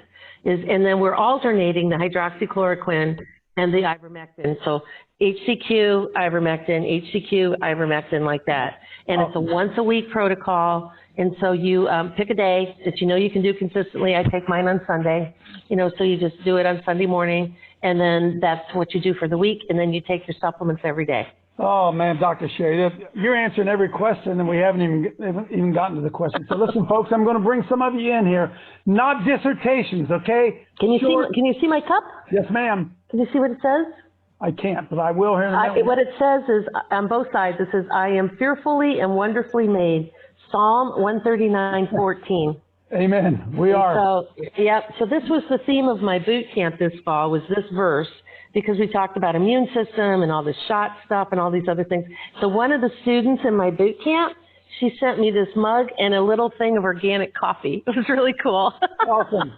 Right. Dr. Sherry, I'm going to run down the gamut here real quickly. Mm-hmm. And again, folks, thank you. To the point so we can move through it. Jeff, thank you. Right. Is that enough, everyone? Yes, thank you. You got the gist of it, yes? Yeah. And you remember what she said? Remember what she said you should take? Ish, either something or other. Something silver. No, I'm talking about the natural thing she said. Vitamin C. Yeah. Vitamin C. Sorry, vitamin C. Go on. Vitamin D. Vitamin D. Yes. Zinc. Zinc. Is it hydrochloroquine or whatever it is, how you pronounce it? Hydrochloroquine. Hydroxychloroquine, you mean? Yeah. Medicinal mushrooms. No, she's hold on. She said vitamin D3, yes? Yeah. And as Africans, we should take 20,000 international units, okay? People with light skin, Caucasians and people with light skin, they can get away with 5,000 international units, okay? You have to take a lot more than that. She also said zinc. Yeah. Colloidal silver. She mentioned colloidal silver. Turmeric. Right. Vitamin A she mentioned. And she mentioned something else. Zinc. She said quercetin. Quercetin. Did you hear that? Quercetin? Oh, is that Q10? No. Quercetin is a compound that you will find in onions. Okay. Oh. How do you spell that? Quer. Just the onions. That boiling the skin of the onion. Quer. CETIN.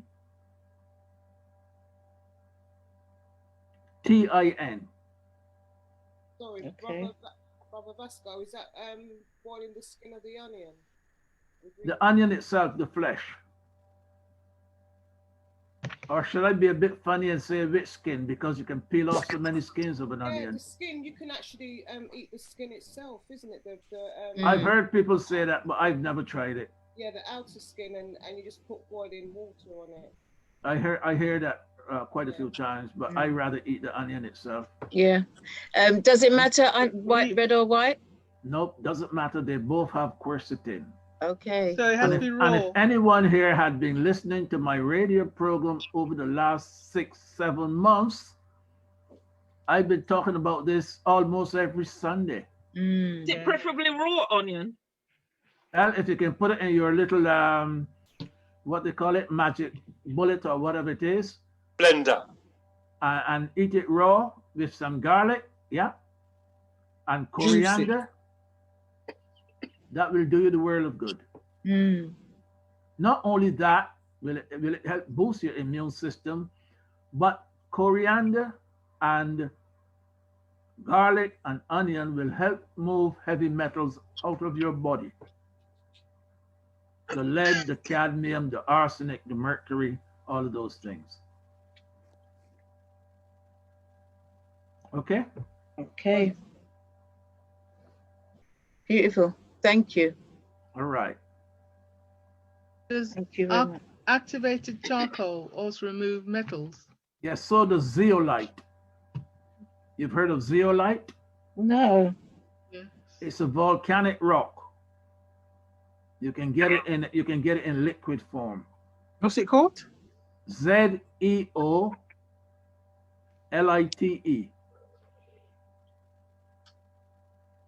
Okay, zeolite.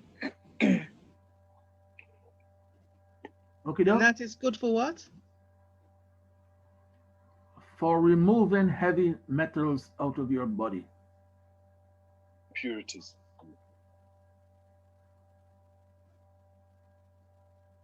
And you can get it in liquid form, you say? Yes. Interesting.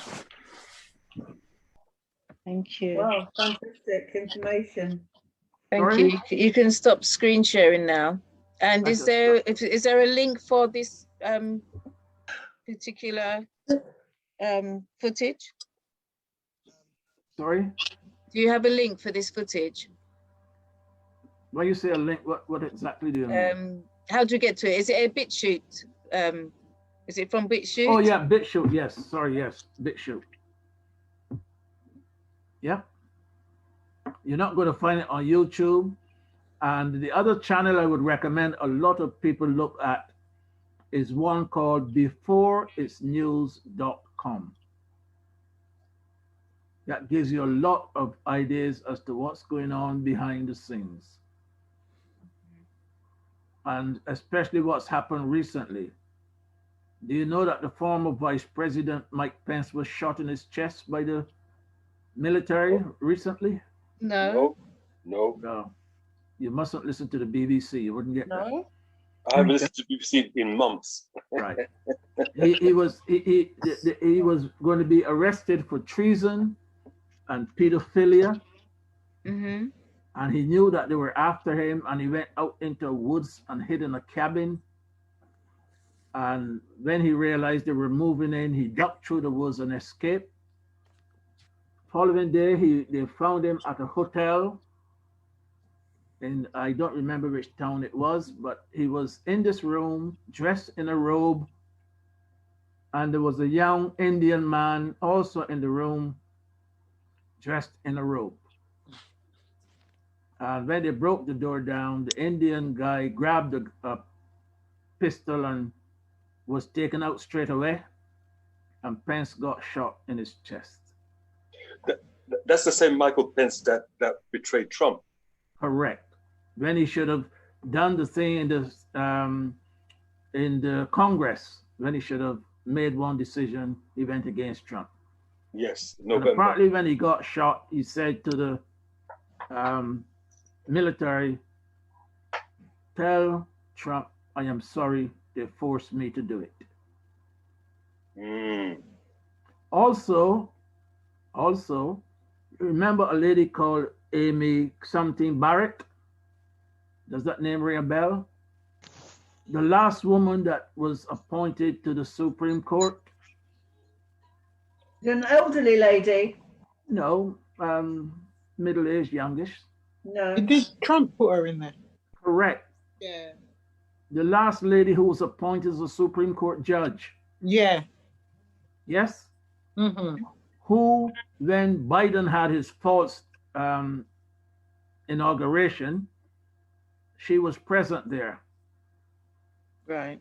2 days after she was put in the Supreme Court, she betrayed Trump, stabbed him in the back. Wow. Well, the military turned up at her home, okay?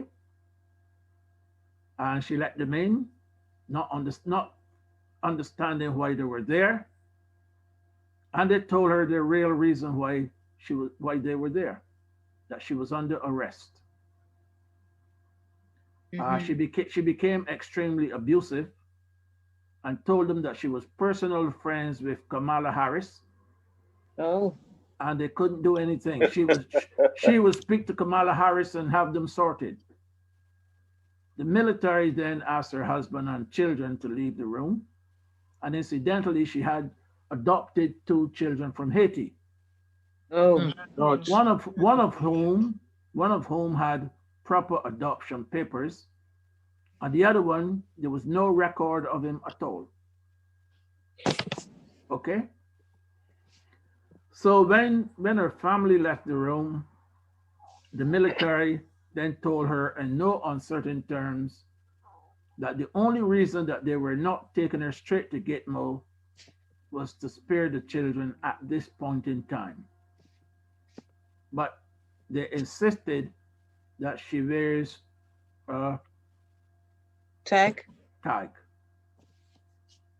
So she's not wearing a tag. Oh. She's under arrest. Right.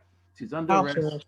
House arrest? One of the funny things about America is that you can have an indictment passed against you and you can still walk around, unlike Britain where they slap you in prison, yes? So a lot of people out there who are walking around have got indictments against them. All right, so they're working their way up. And if you go to beforeitsnews.com, you get a lot of behind the scenes information from many different participants. And most of it is accurate and up to date. So you'll know what's going on behind the scenes, okay? Okay. Right. Any other questions or observations or comments from anyone? I was hearing, I think it was yesterday, they were saying about they're going to stop people having access to natural plant remedies or herbs. They would like to do that, but they can't do it. They would like to. But what is happening is that you'll notice that the trend is changing slightly. And the Supreme Court in America has almost put a stop to all vaccinations in America now. Okay, that's one of the reports that has come out. I haven't been able to cross-reference it for verification, but I will probably be doing so over the weekend. Okay. So is it true that Bill Gates is getting divorced? Yes, yes, but that is true. But ask yourself why. It's a distraction. Before we go on to close, I'm just going to say thank you to those listeners on Black Culture Radio, who's listening on the Auntie Jean Zone, blackcultureradio.com. Thank you for listening and good night to you.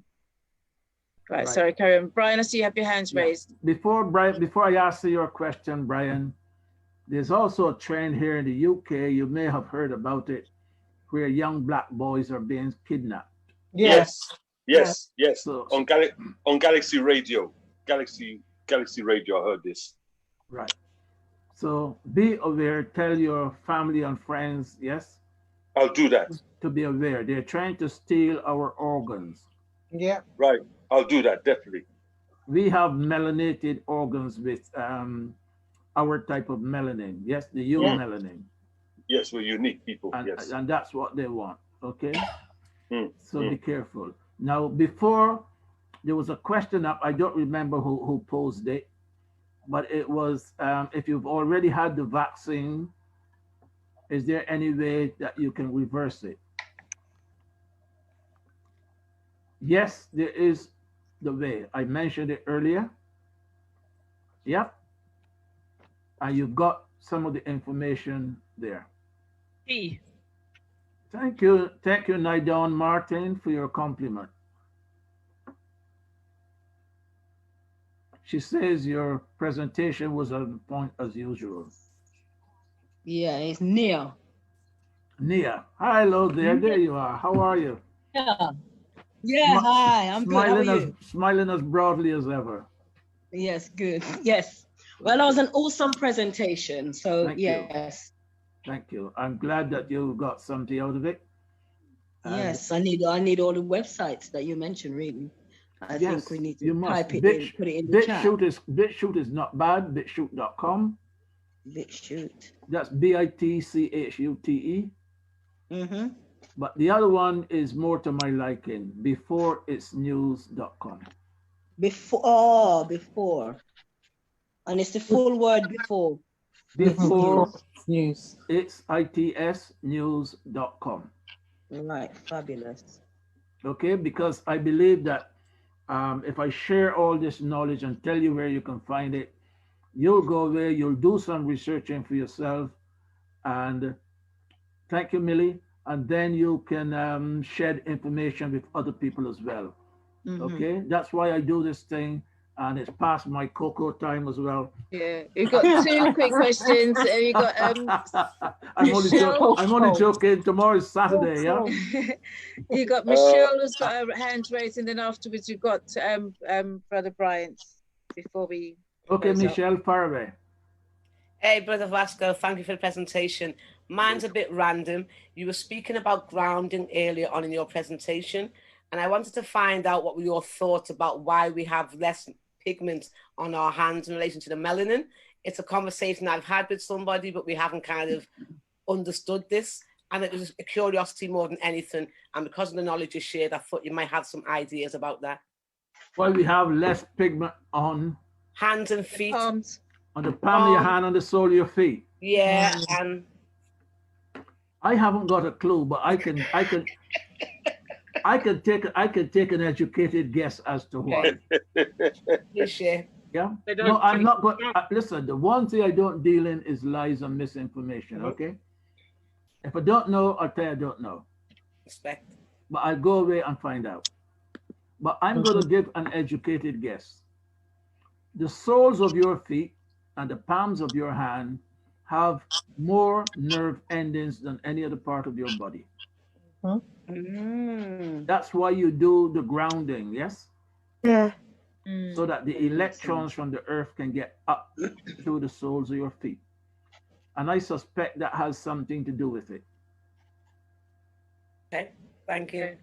Yeah. I would offer an alternative suggestion that the feet and the hands, the palm of the hands, they don't face the sun in the way in which the rest of your body does. You go. There you go. That's logical as well. Yes. Yeah. Yep. Absolutely logical. Thank you.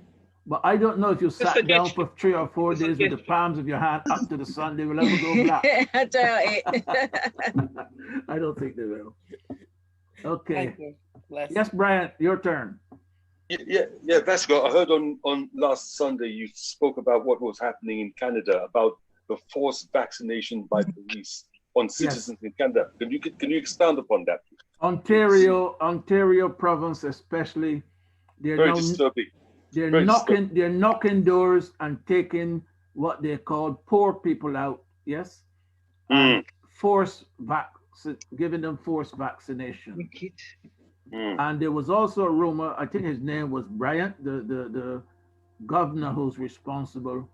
Oh, there's a rumor going around that he's been paid something like 48 million Canadian dollars to carry out this program.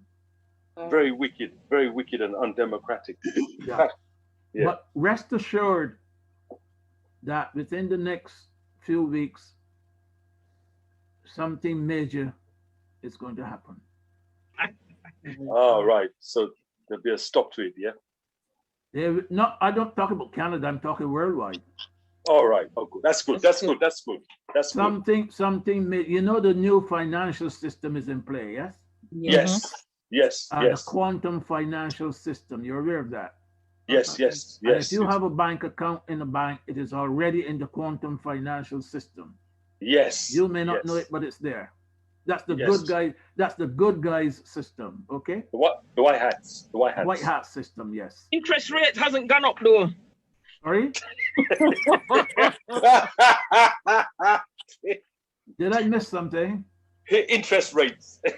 Hasn't gone up.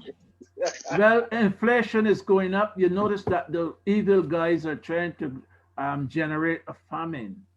We want to know, with the new financial system, do we get more interest? I don't know. But next time I speak to Mr. Trump, I'll ask him. Is that your questions, Sister Josephine? No, my question was, Vasco and Bryant did mention that they noticed that in the UK media, there's been a bit of backpedaling and how can I put it, the keenness for moving forward with the vaccine and working with criminals. You said there's been backpedaling. How do you mean? Can you explain a little bit about that? Sorry, can you repeat that for me? At the beginning of your talk, Vasco, you said, and Brian said it was the case, you said that both of you noticed that there's some kind of backpedaling in the mainstream media. Yes. They know, like, coming down off their high horse, where they were supporting what you call the cabal. Yes. How does that demonstrate itself? What did you notice that they was doing, please? Well, things that they would normally not have mentioned a year ago and 6 months ago, they're now beginning to mention in the newspapers, yes? Very slightly, you'll notice that there's a change in the narrative. But I will tell you what's going down worldwide. The pharmaceutical industry is going down. The stock market is going down because it's rigged. The mainstream media is going down, and the big tech companies are all going down. That's why it's taken so long for the good guys, the white hats, to implement their program. Because they're doing this not only in America, but globally. Okay. Yes, globally. Okay. You also said that Hancock was saying we should go natural. Hancock came up a couple of weeks ago, and this may answer your question, Josephine. He came out and made a comment about using natural stuff. People should use natural things against the virus. After, I think, he's made his millions by peddling the vaccine. Of course. And then he'll be saying next thing, I was only obeying orders. Okay. Bojo, yeah. All right. Yeah. So Okay. a lot of this is happening Last question from Sister Patricia. So I just want a repeat of those four organizations, the pharmaceutical companies and the others, because I didn't write them down. Okay, Patricia, especially for you. Thank you. As my #1 fan. Okay. Pharmaceutical companies. Yeah, I've got that. Big tech. Yeah. Media. Media. And also the Democratic Party, both the Democratic Party and possibly the Republican Party. Thank you. Because you have some people in the Republican Party, they're called rhinos, yes? Republican in name only. Okay. who have been stabbing Trump. So Yes. now anything new that comes out as a party led by Trump may be called the Patriot Party. Okay. So whether you're Democratic or whether you're Republican or liberal or whatever, if you're a patriot, you join that party. Good name. Good name. Okay?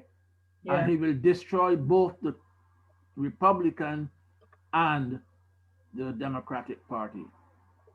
And also some big names. If you go to beforeitsnews.com later tonight or first thing in the morning, you'll see an article there where they've been talking, George Papadopoulos. Does that name ring a bell? Yeah. Yes, it's familiar. George Familiar. Papadopoulos. Yeah. He was the one that they tried to target with when they started the thing about impeaching Trump and the Russia collusion and all of that. Yeah. Well, he's been speaking out now, and I listened to half of this conversation tonight before we started the presentation, and he is giving some insight into what's going on. So we know that the former head of the CIA, what's his name? John Brennan. We know that he's in Guantanamo Bay. We know that the former head of the FBI, James Comey, he is also in Guantanamo Bay. We know that Hillary Clinton has been executed. We know that her former campaign manager, John Podesta, who was also a suspect in the Madeleine McCann disappearance. Kidnapping, yeah. Yep. We know that he gave evidence against her in the hope that he would be given a lenient sentence, but he is due for the firing squad on the 1st of June. And now they have some other big names, one that shan't cross my lips, but I can't wait for it to happen. I shouldn't say that because I'm trying to raise my spirituality. I don't want to. Take it back. Take it back. Go on, go on. Cancel that statement. Is it Barack Obama? Take it back. Obama. Yes. You didn't say it, Vasco. You didn't say it. Yeah, they're not far. They're not far from it. Yep. You think him dead long time? Well, remember most of these people have clones. Yes. Sure, this is foolishness. What is foolishness? So many. 1 minute is a real person. Sorry? Sorry, I haven't heard that. 1 minute is what? 1 minute you have the real person. Then the next minute you say what? Sorry, Brian, please. Brian. Come on. Okay, I can't help it. Sorry. Well, mute yourself. Sorry, 1 minute is what? Oh, we've all gone quiet. Josephine. When it opened, somebody shut it. Before, you said that Barack Obama went to Guantanamo and they said that he grassed on Michelle and Michelle was killed and he was killed. No, I saw all of that. I saw a whole list of them. And when I saw the whole list of who was executed, I said to myself, this is fake. That's why I haven't mentioned it. Because I'm not happy in myself that it is correct. Okay. But he's in the crosshairs. He may be there for all I know because we haven't heard much from him lately. So the person you rely on for the executions having taken place is the George Papadopoulos. No, I only saw George Papadopoulos tonight. But I've been talking about the executions for quite a few weeks now. So who do you rely on in particular for that? No one person. I go on to beforeitsnews.com and there are reliable sources in there, yes. And if I get 3 or 4, 5 of them saying the same thing, I know that they're reliable and I will run with that. Thank you. Thank you. Okay. Right. And Elder Vasco Stevenson, thank you so much. Right. And I'm going to stick my neck out and do my commercial before I finish. Yes, please. Which of these wonderful people is going to phone me and ask me to do a body scan for them? Well, give the information. You never know. All right. I've come out of screen sharing. Yeah. But okay. Let people know what you do. Some do. Medical wise. Some do. You want me to put it back up, my details, so they can see it? Yes, and also speak it. Right. I've come out of screen sharing, so they can't see it, can they? I have to go. Right. You can go back. You can go back into screen share. Okay. I just want people to realize that I need to put bread on the table from time to time. How about my body scan? Ashe. Right. And don't tell me man shall not live by bread alone. He should eat, he should eat a few biscuits. I don't like biscuits. With some cheese. No, cheese not good. Oh, well. Right, here we go. I'm past it. Okay. That's me. Okay, and that's what I do. Okay? Yeah, the body scan. Incidentally, Vasco, did you hear that they said that Boris Johnson is not really in charge? The person who is in charge is Tony Blair. What? Tony Blair would like to think he's in charge. The people who are in charge are the military. Even in the UK? Yes, even in the UK. My battery is dying. Even in the UK, the military is in charge. Okay. You're right about that, Vasco. And I will tell you who else is in charge of the military. They're all over the world too. A certain ginger hair man. That Trump. Hey. Somebody's on the ball tonight. Ginger hair, who is that? Indeed, yeah.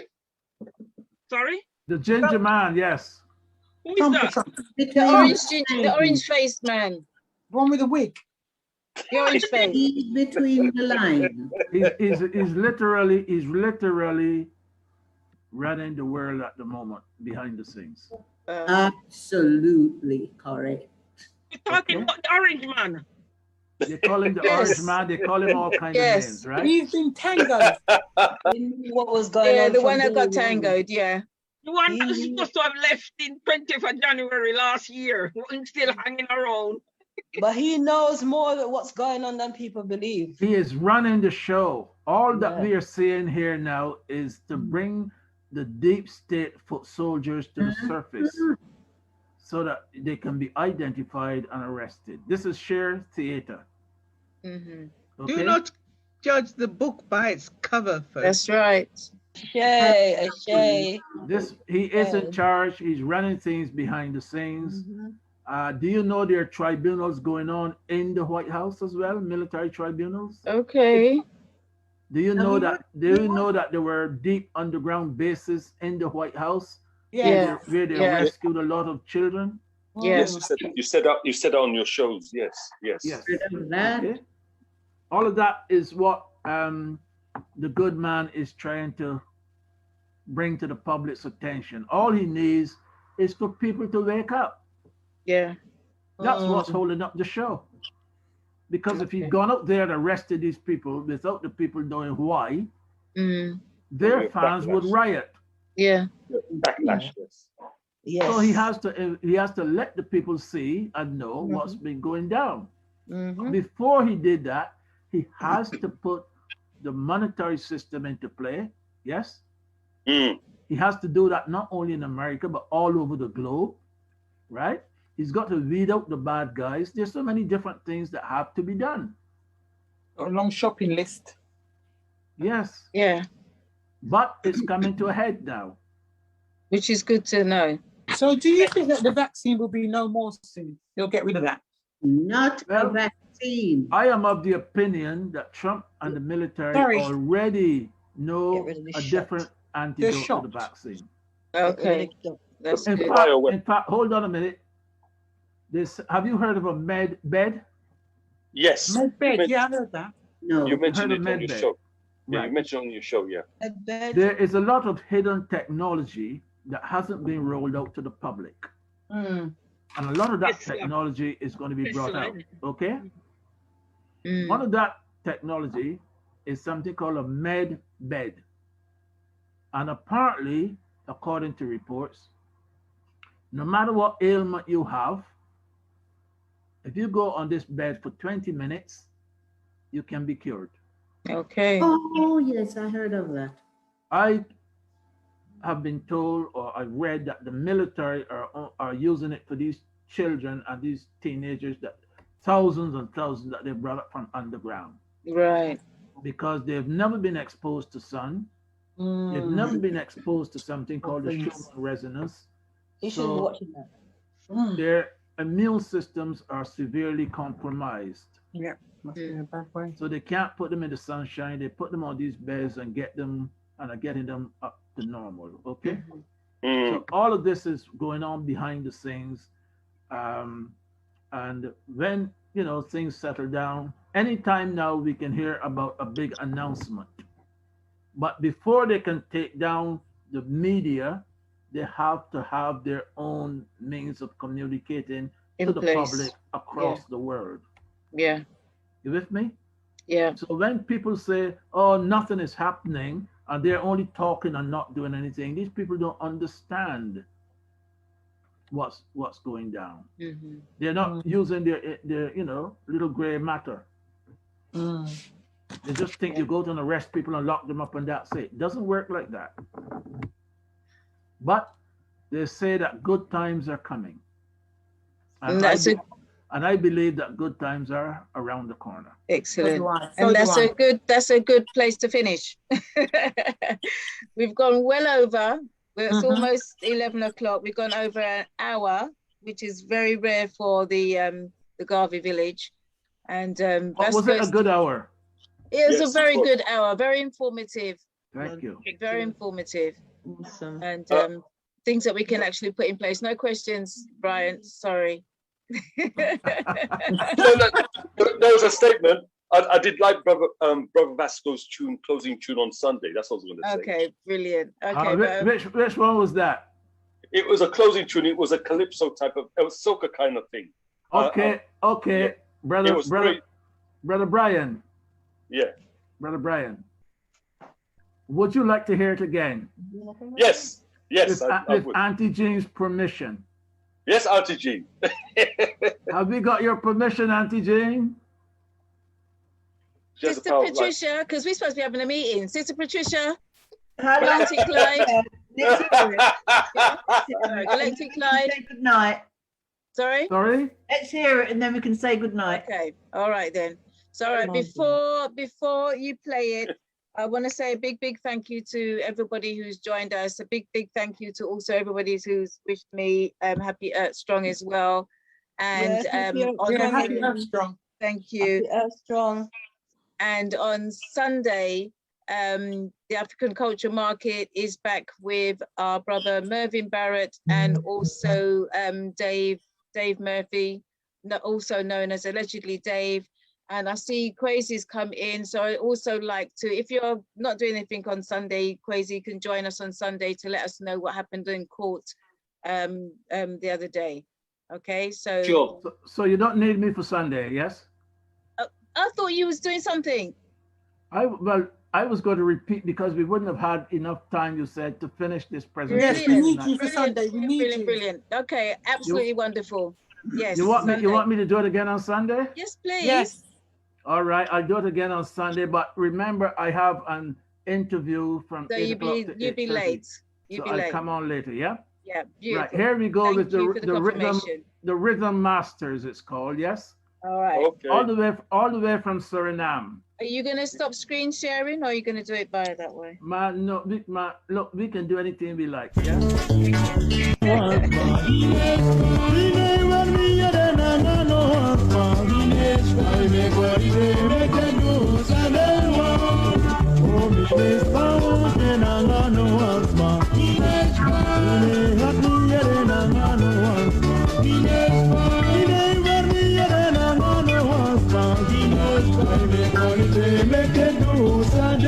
That's not the one. Right, here it comes now, Brian. Okay. Here comes Brian. That's the one. That's the one.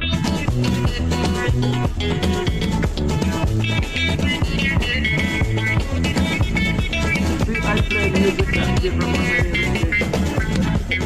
Ani yake dumi kumino, langa ne kasoni kapune.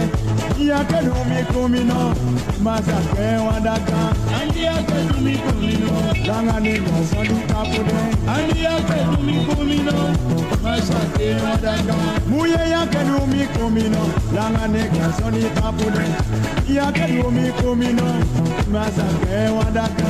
Ani yake dumi kumino, langa ne kasoni kapune. Ani yake dumi kumino. Masake wadaka, sisa yake dumi kumino, langa ne kasoni kapude. Ai yake dumi kumino, masake wadaka. Ai yake dumi kumino, langa ne kasoni kapude. Ai yake dumi kumino, masake wadaka. Ai yake dumi kumino, ase muhidi yake mima. Yake dumi kumino, masake wadaka. Ai yake dumi kumino, langa ne kasoni kapude. Ali yake dumi kumino, masake wadaka.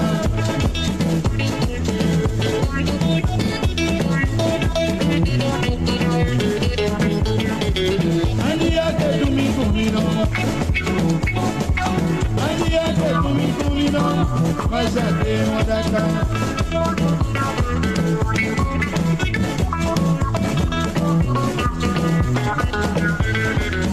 Ali yake dumi kumino.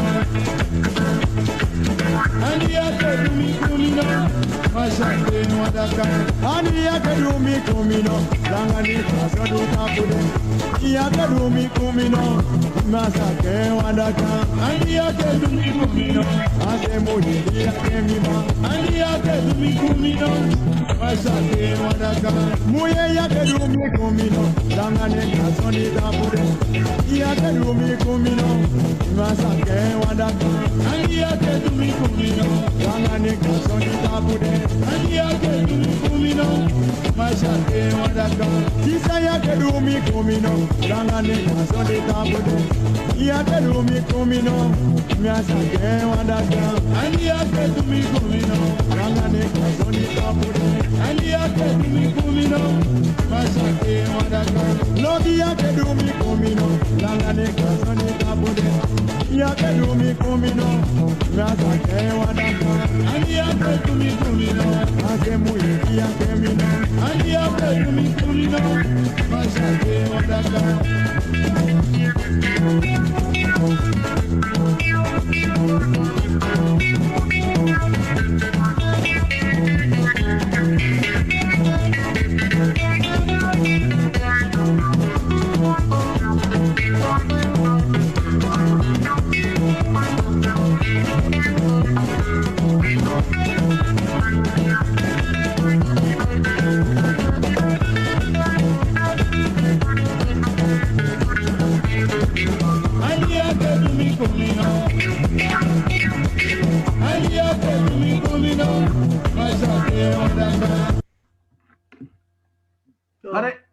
That was wonderful. I enjoyed that.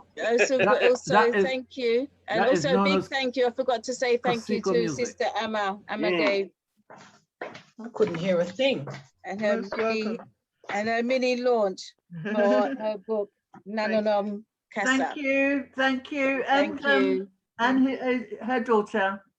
Yes. Happy Earth Day, Auntie Jean. Yes. Thank you. Thank you, Sister Dawn. Thank you. Thank you, Vasco. That's Thank you, excellent. Emma. Thank you so much. Nananom Kasa. Nananom Kasa. Thank you. Nananom Kasa. Brother Crazy, are you free for Sunday? Yes, of course. Yes. Excellent. Excellent. All right. Hi, Patricia. Just in case some people here are not there on Sunday, they've actually tried to pull forward a hearing for Monday at Snaresbrook. Okay. So, yeah. Snaresbrook on Monday. Snaresbrook on Monday. I know that court very well. I used to go there as a juror. What? You were actually on the jury? Yeah, on Snaresbrook, yeah, as a juror, yeah, years ago. I hope you brought in the right verdict. Okay. So we have last word. No, last word from Sister Ama, and then last word from Vasco Stevenson, and then we're closing. Sister Ama. Unmute. Yes. Yes. Thank you very much for this opportunity, and I'm ever so glad that I was on with Brother Vasco, because he complimented a lot of the things that I've been feeling and putting it into the metaphysical language. So I thank you, and I thank you all for lending your ear, and I hope you are able to get the book. You can just email me at amagay35@gmail.com. I'll put it in the chat already. And as I said, proceed. Thank you. Thank you for holding it up. Yeah. And it was £6 with postage, including postage and packaging. Yes. Thank you. Thank you. Okay. Thank you, Sister Emma. Thank you. Thank you. And Brother Vasco. All right. Thank you, Auntie Jane. Thank you, Sister Emma, for such a wonderful presentation. And one day I hope to get down to Elmina, not a castle as it's called, but I think someone made that comment earlier tonight as well. It's not a castle. Dungeon. Dungeon, yes. I hope to get there sometime. And I look forward to getting a copy of your book as well, because I'm trying to encourage my grandchildren to read this literature while they're still young, not wait until they get to my age to read it. So I'll see what I can do. Thank you, Auntie Jean, for extending the time. And have your your Earth Day isn't finished yet. You can still get home and have a snog. Shake a leg. Shake a leg, yes. Yeah. Especially with this kind of music I play, yeah? Yes, yes, most definitely. All right. Okay, thanks. And have a wonderful time. I'll see you guys on Sunday night. Yeah. All being well. Okay. Thank you. Thank you. All right. Give thanks. Give thanks.